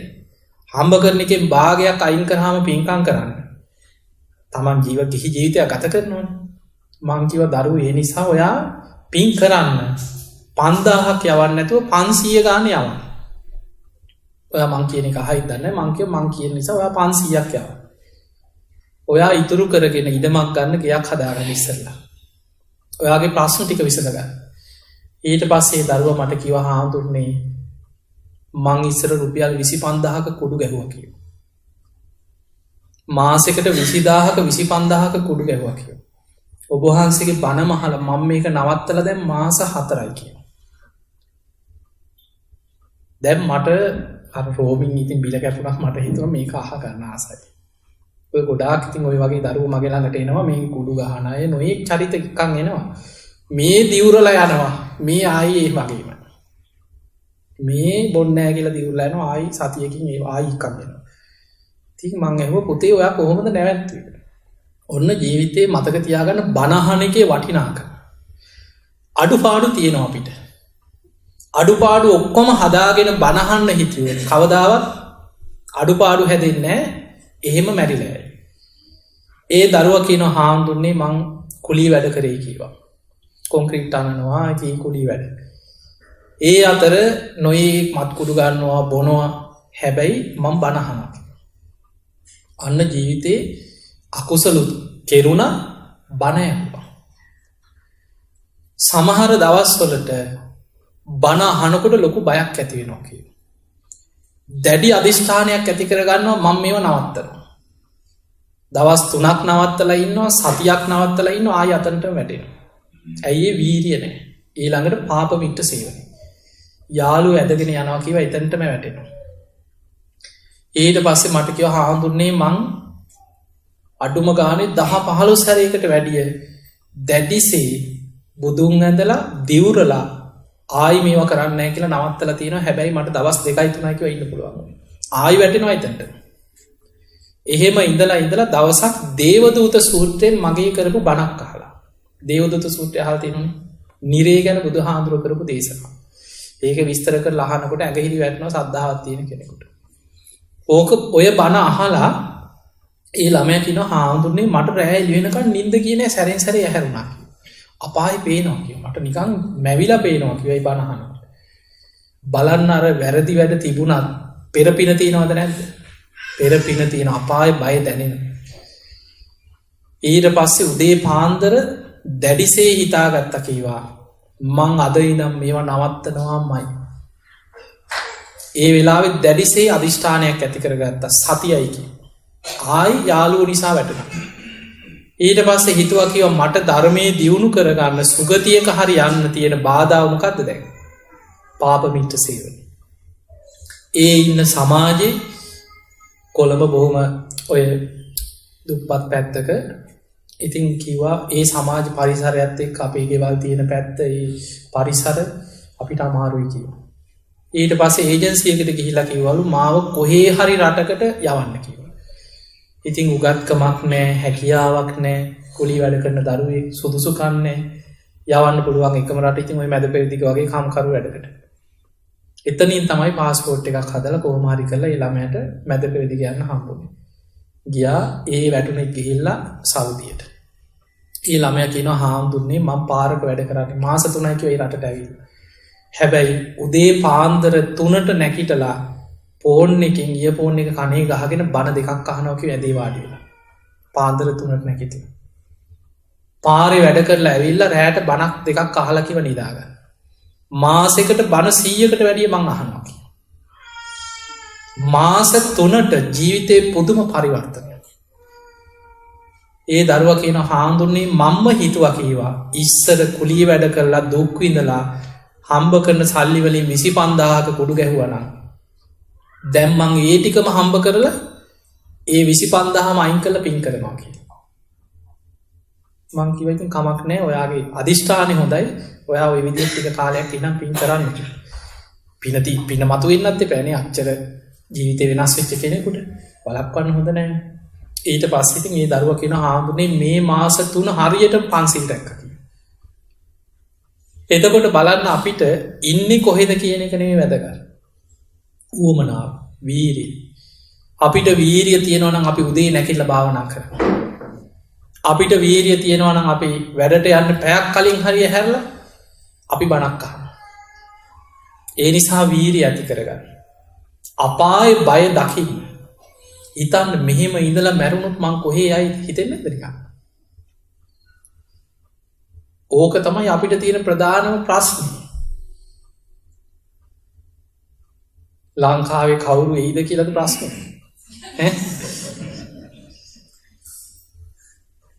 අපිට තියෙන ප්‍රධාන ප්‍රශ්නේ දැන් මම මැරුණොත් කොහේ යයිද? ඒක ප්‍රශ්නයක් කරගන්න. ඒක පළවෙනියට ගන්න. සතර අපායේ මහ ගෙදර කරගෙන අපි ඉන්නේ. මේ හුස්ම ටික යනකොට අපායකට වැටුනොත් කවුරුත් බේරගන්න ඉන්නවද? මනුස්ස ජීවිතයක් ලැබිලා බුද්ධ ශාසනයක් හම්බෙලා ධර්මය හම්බෙලා මෙච්චර බණ අහලා ලංකාවේ ඉන්නේ ලෝක ජනගහනය කෝටි 700 පැනලා දැන්. ලංකාවේ ඉන්නේ කෝටි 2කට ටිකක් වැඩි. එතනිනුත් බෞද්ධ වෙලා මොකක් හරි පිනකට බෞද්ධ වෙලා හරි කොහොම හරි ඉපදිලා අද ධර්මය අහන මට්ටමකට ආවන්නේ. කීයෙන් කී දෙනාද බලන්න නමට බෞද්ධ වුණා බණක් අහන්නේ. අද ලෝකේ දැන් ලංකාවේ හිටියත් අද ඔබේ ඥාතීන් ගැන හිතන්න වැඩිපුර. මානසික මට්ටම ගැන හිතන්න. නිකන් කෝල් එකක් දීලා බලන්න කොහොමද කියලා. නිකන් බණපදයක් කියලා බලන්න. ප්‍රතිචාරය මොකක්ද කියලා. නිකන් කෝල් එකක් දීලා අහන්න නිකන් මෙහෙම ඉඳලා අපි කොහේ යයිද කියලා. අනේ යන අපායට යන්න නැතේ බා. කොහොම කියන අය නැද්ද? ඈ? මැරිලා මොකෙක් වුණාම මොකේ බා. ඔය ඉන්නකම් කාලා බීලා ඉන්නවා. ඕවා තමයි ගොඩක් අයගේ අදහස. ඔය අතරින් අර කලුනික හොයනවා වගේ. අවංකව ධර්මය අවබෝධ කරන්න වීරිය ගන්න කෙනෙක් හොයාගන්න අමාරුයි. බණ ඇහුවට පන්සිල් ටික රැක ගන්නවා කියන හරි අමාරුයි. ඔබට මේ රටේ ගොඩක් ශික්ෂාපද නිකම්ම රැකෙන පරිසරයක් තියෙනවා. ඒක බලන්න ලංකාවට ගියහම වෙනස තේරෙන්නේ. ඒ නිසා පන්සිල් පද පහ රකින්න අමාරුවක් නෑ. ඒ පරිසරේ ශික්ෂාපද රකින්න විදිහේ සමාජයක් පරිසරයක් නිකම්ම හැදිලා තියෙනවා. ඔබට ඉතුරු ටික කරගන්න ලේසියි. හොඳට බණ අහන්න පටන් ගන්න. දවසකට එක බණක් දෙකක් අහන්න. කාලයක් යනකොට ජීවිතේ ඔබට නොදැනීම වෙනස් වෙනවා. ඔබට නොදැනීම ධර්මයේ තුලට වෙනස් වෙනවා. එහෙම ජීවිතේ වෙනස් කරගන්න. තමන්ගේ ප්‍රශ්නය සංසාරයෙන් මිදෙන ප්‍රශ්නය ඒක තමයි තමන්ට තියෙන ලොකුම ප්‍රශ්නේ බවට පත් කරගන්න. අනුන්ගේ ප්‍රශ්න ඔලුවට ගන්න අනුන් ගැන හොයන්නත් එපා. ගොඩාක් ආර්යයා මොකද කරන්නේ? මෙයා මොකද? ආර්යයා කොහොමද කියන්නේ? ඒ නිසා ඔය විදිහට ජීවිතේ හදාගත්තොත් අපිට මේකෙන් බේරෙන ක්‍රමයක් හොයාගන්න පුළුවන්. ඒ නිසා පින්වත්නි ඔය ටික හොඳට හිතන්න. ධර්මයේ දියුණු කරන්න උත්සාහයක් ගන්න. මම මැරිලා කොහේ යයිද කියලා හිතන්න. අපේ පවුල් වල මැරිලා පළච්චය ගැන නිකන් හිතලා බලන්නකනේ. එක එක්කෙනා ගැන හිතන්න. ආච්චි, සීයා, බාප්පලා, මාමලා නිකන් මැරිච්ච අය ගැන හිතා යන්න නිකන්. අනේ යානන් සුගතියේමයි කියලා විශ්වාස හිතාගෙන ගියා. බොහෝ වෙලාවට ගෙවල් වල නෑයෝ එකතු වුණාම කතා වෙනව නේද මැරිච්ච අය ගැන. ලංකාවට ගියාම කතා වෙනවා අනේ අපේ අම්මාද හිටියනම්. තාත්තා හිටියනම්, බාප්පා හිටියනම් ගෙදවල් වල කතා වෙනවා. කොහොමද ඒ අය කතා වෙන්නේ? අනේ පින් ගන්න පුළුවන් තැනක ඉන්නවත් දන්නේ නැහැ. කොහේ ඉන්නවත් දන්නේ නැහැ. ඕව තමයි සැකයක් තියෙන්නේ අපිට. ඒ නිසා වීරිය වඩන්න, ධර්මයේ දියුණු කරගන්න උත්සාහය කරන්න. ඔය ටික හොඳට හිතන්න, කර්මය ගැන හිතන්න. සාරාංශයක් හැටියට මේ ටික මතක තියාගන්න. ඒ තමයි ඔබට අද ධර්ම දේශනාවේ මුලදී බණ පටන් ගන්නකොට කියලා දුන්නා. කවද බණ ඇහුවත් ඔබ තුල ඇති කරගන්න ඕනේ කරුණු පහක්. මතකද? බණ ඇසීමේ ආසාව. ඊළඟට හොඳට කන් යොමු කරගෙන බණ ඇසීම. මම මේ ධර්මය අවබෝධ කරගන්නවා කියන අදිෂ්ඨානයෙන් බණ ඇසීම. අදාළ ධර්ම කරුණු මතක තියාගන්න. අනවශ්‍ය දේවල් බණ අහනකොට හිතෙන් බැහැර කිරීම. ඔය කරුණු පහ කවදා කොතන කොයි විදිහට කොහේ ගිහිල්ලා බණක් ඇහුවත් ඔය කරුණු පහ ඇති කරගන්න. එතකොටයි බණ ඇසීම නිවන් දොරටුවක් කරගන්න පුළුවන්. ධර්ම කරුණු ඔළුවට යන්නේ එතකොට. ඊළඟට කර්මය. මොකද්ද කර්මය කියන්නේ? චේතනාව. චේතනාහම් භික්ඛවේ කම්මං වදාන. චේතයිත්වා කම්මං කරෝති කායේන වාචාය මනස. අපිට කර්ම රැස් කරන්නේ සිත, කය, වචනය. අපි කියන තුන්දොර.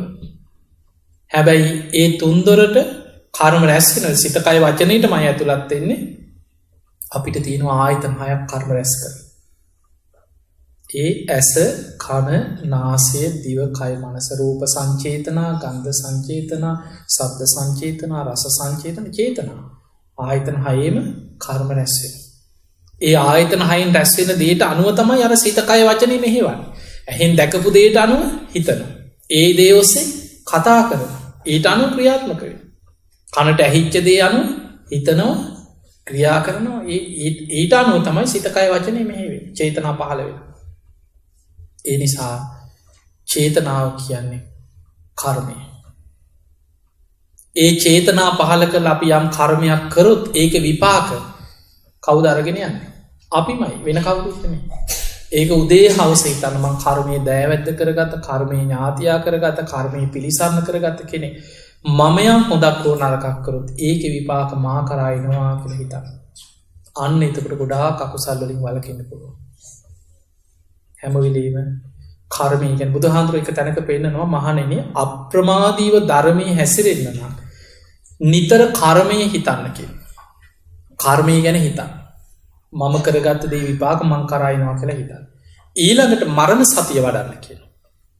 අප්‍රමාදී භාවයේ පිණිස උපකාර වෙන වෙනත් භාවනාවක් බුදු ඇසින් දකින්න නැහැ කියන මරණ සතියත. මං දැම්මැරුණොත් කොහේ යයිද කියලා හිතන්න. එහෙම මරණය ගැන හිතනකොට තමයි බයක් ඇති වෙන්නේ. අන්න එතකොට වීර්යය වඩන. ඊළඟට අනිත්‍ය ගැන හිතන්න. සබ්බේහි මේ පියෙහි මනාපේහි නානා බහු විනා බව. මේ ලෝකෙ සියලු ප්‍රිය මනාප දේවල් වෙනස් වෙනවා කියන එක හිතන්න. ඔන්න ඔය ටික හිතනකොට ධර්මාවබෝධයට වීර්යයක් උපදින. අපි බොහොම වාසනාවන්ත පිරිසක්. ලෝකෙ අනිත් අයත් එක්ක ගන්න. අපිට ප්‍රශ්න ඇති. කාටත් ප්‍රශ්න තියෙන. ලෙඩ රෝග ඇති, ජීවත් වෙන ප්‍රශ්න ඇති, දරුවන්ගේ ප්‍රශ්න ඇති. අපිට ඕන විදියට හදාගන්න බැරුව ඇති. පවුල් වල ප්‍රශ්න ඇති. හැබැයි ඔය සියල්ලත් එක්ක ලෝකෙ වටිනාම දේ අපිට ලැබුණා. බුද්ධ ශාසනයක් මුණ ගැහුණා. කල්යාණ මිත්‍ර සේවනයේ ලැබුණා. සද්ධර්ම ශ්‍රවණයේ ලැබුණා. වටිනාම දේ ලැබුණා. ලෝකෙ වටිනාම දේ උරුමකාරය බවට අපි පත් වුණා. අද අපිට දැන් නිකන් හිතන්න මෙහෙම ඔබට නිකන් බුද්ධ ශාසනය ගැන තේරෙන්න ඔබ බලන්න. ඔබ දැන් ඕස්ට්‍රේලියාවේ ඔය ඇවිදිනකොට ඔය තියෙන මහා පරණ රෝක්ෂ ගස් කොළන් එහෙම තියෙනවනේ. ඔය පහුගිය දවස්වල මෙල්බර්න් වල මම පොඩ්ඩක් ඇවිදින්න ගියාම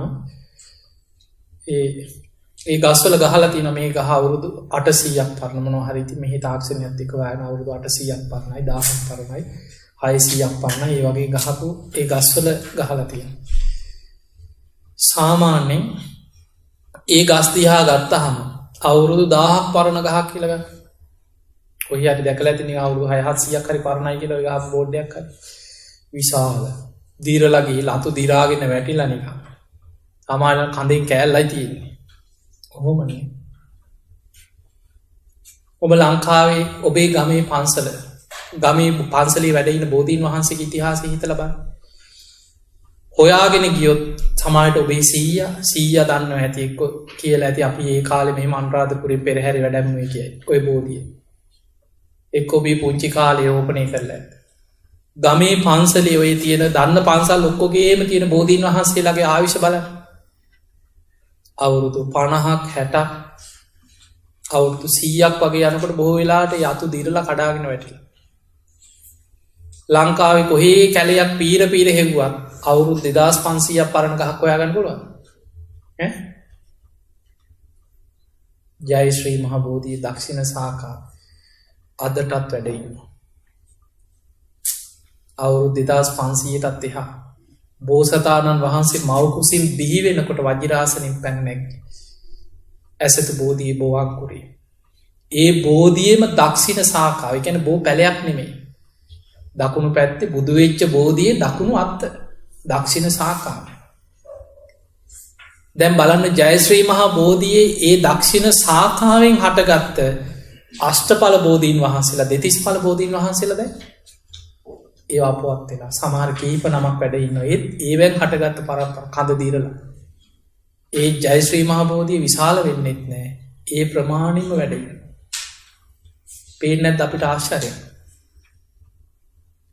ඊළඟට ඔබ බලන්න සාමාන්‍ය මැරිච්ච මිනිස්සෙක් ගැන හිතන්න නිකන්. සාමාන්‍ය මිනිස්සෙක් මැරුණහම මේ අපේ තියෙන අස්ථි ශරීරයට සැකිල්ල තියෙන.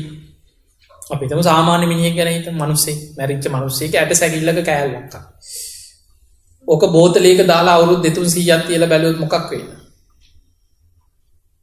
ඕක පිටි වගේ වෙලා යන්නේ නැද්ද? පිඹලා යවන්න පුළුවන්. අවුරුදු 200ක් යනකොට සමහර 300-400ක් යනකොට කුඩු වෙලා පිටි වෙලා යනවා. සර්වඥ ධාතුන් වහන්සේලා අවුරුදු දැන් 2500 ගානක් බුද්ධ අධිෂ්ඨාන. මොම් පියලි ප්‍රමාණයට විසිරෙන අධිෂ්ඨානයක් කරාද? අබෑට ප්‍රමාණයට කඩසහල් ප්‍රමාණයට යම් අධිෂ්ඨානයක් කරාද? ඒ ප්‍රමාණයෙන් ඒ විදිහටම අවුරුදු 5000ක් යනකම් අධිෂ්ඨානයෙන් පවතින. එතකොට අපිට යම් තේරෙන්නේ නැද්ද මේක යම් අපිට හිතා ගන්න බැරි බුද්ධ අධිෂ්ඨානයක් තියෙනවා කියලා? නිකන් අපි හිතමු මෙහෙම දතක් මිනිසෙක්. පොඩි කාලේ දත් වැටුණාද නැද්ද? දත් තියෙනවද? දැන් ඒ කාලේ වැටිච්ච දත් එහෙම නෑ. අපේ වැටිච්ච දත් හොයන්නවත් නෑ. අවුරුදු ගානක් යනකොට දතකට මොකද වෙන්නේ නිකං ඒක අර නිකං අර හුණු කෑලි ගිරනා වගේ නිකං කුහර ඇවිල්ලා කුඩු වෙලා ඊට පස්සේ ඇඟිලි දෙකෙන් මෙහෙම පොඩි කරලා කුඩු කරලා යවනවා. අවුරුදු ගානක් යනකොට දතක් දිරලා යනවා කුඩු වෙලා යනවා. අපිට සතර දළදා වහන්සේලාගෙන් ඇස් දෙකෙන් දකින්න පුළුවන් දළදා වහන්සේ නමක් කියනවා. මහනුවර ශ්‍රී දළදා මාලිගාවේ වැඩ ඉන්න ඒ දළදා වහන්සේ විතරයි. අනික් දළදා වහන්සේලා එක් දළදාවක් දිව්‍ය ලෝකෙ සිළුමිණි සෑය. අනික් දළදා වහන්සේ සෝමාවතී සෑය චෛත්‍ය ඇතුළේ. අනික් දළදා වහන්සේ ගාන්ධාරු දේශයට අරගෙන ගියා කියලා තියෙනවා. මහනුවර ශ්‍රී දළදා මාලිගාවේ වැඩ ඉන්න දළදා වහන්සේ මේ මෑත ළඟ අවුරුදු කීපෙ නැති වුණාට ඔබ දන්නවා දළදා ප්‍රදර්ශනයක් තියලා මිනිස්සුන්ට පෙන්නන අවුරුදු ගානකට පස්සේ. සමහරට ඔබ එක් ඔබේ අම්මලා තාත්තලා කවුරු හරි ඇස් දෙකෙන් දැකපු අය ඇති. රන් කොපුවක බහා වැඩ ඉන්න ඒ දළදා වහන්සේ වැඩ ඉන්නවා කියලා මිනිස්සුන්ට අවුරුදු ගානකට පස්සේ වන්දනා කරන්න දළදා ප්‍රදර්ශනයක් තියලා පෙන්නන. ඒ දළදා වහන්සේ ඒ විදිහට මදටත් වැඩ ඉන්න. අවුරුදු 2000 ගාන අපිට පේන්නේ දෙයක් ආශ්චර්යයක් තියෙනවා කියලා.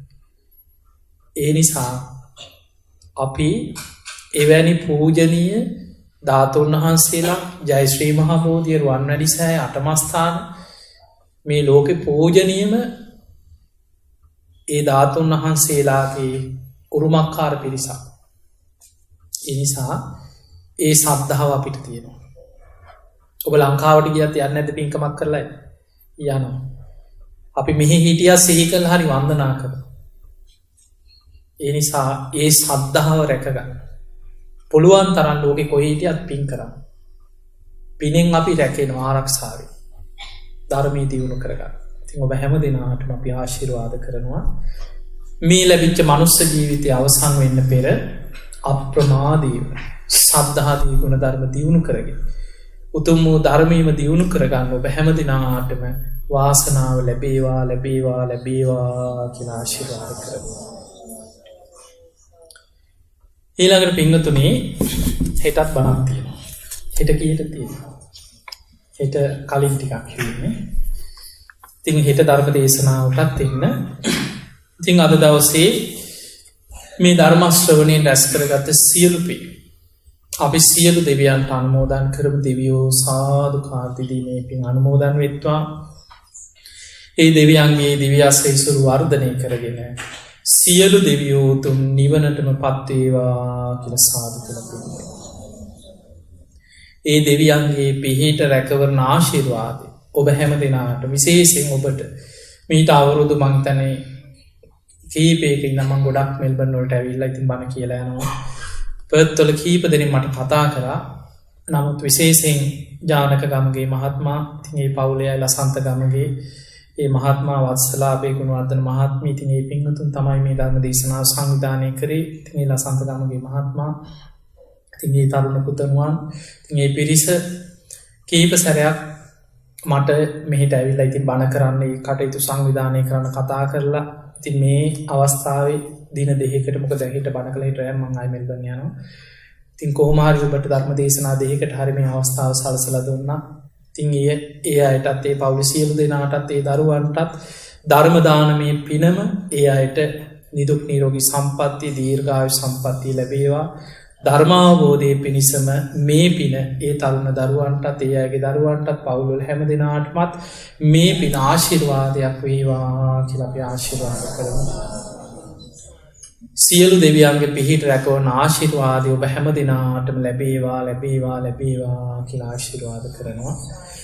ඔබ හැම දිනා නමින් මිය පරලෝකීය සියලුම ඥාති තම තමන් සිහිපත් කරගන්න. ඒ ඥාතීන් සාදුකාර දිදී මේ පින් අනුමෝදන් වෙත්වා. ඒ ඥාතීන්ගේ පරලොව ජීවිත සැපවත් වේවා සුවපත් වේවා වහවහා සසර දුකින් අත මිදේවා කියලා සාදු කියලා පිළිගන්නවා. ඒ වගේම පුණ්‍යානුමෝදනාවේ සඳහන් කරන දේශකයන් වහන්සේටත් සීල ස්වර්ණේ වැඩ ඉන්න සීල ස්වාමීන් වහන්සේලාටත් නිදුක් නිරෝගී සම්පන්නිය ලැබේවා කියන ආශිර්වාද ප්‍රාර්ථනය.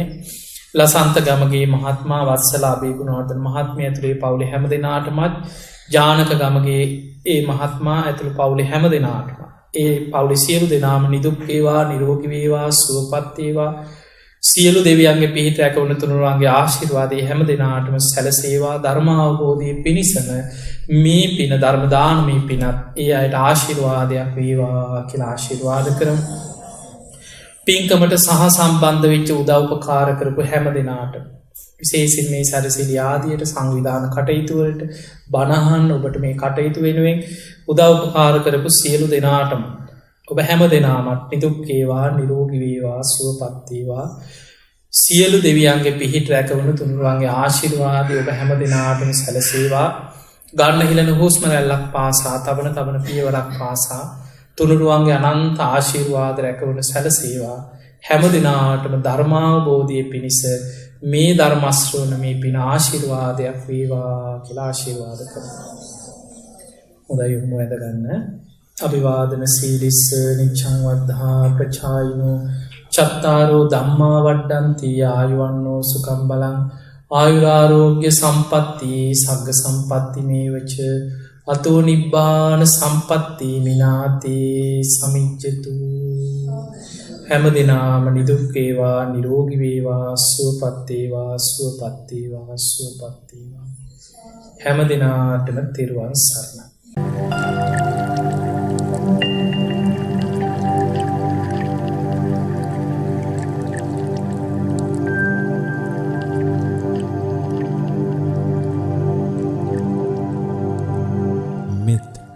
බුද්ධාභිවන්දන සකල සත සසරින් මුදන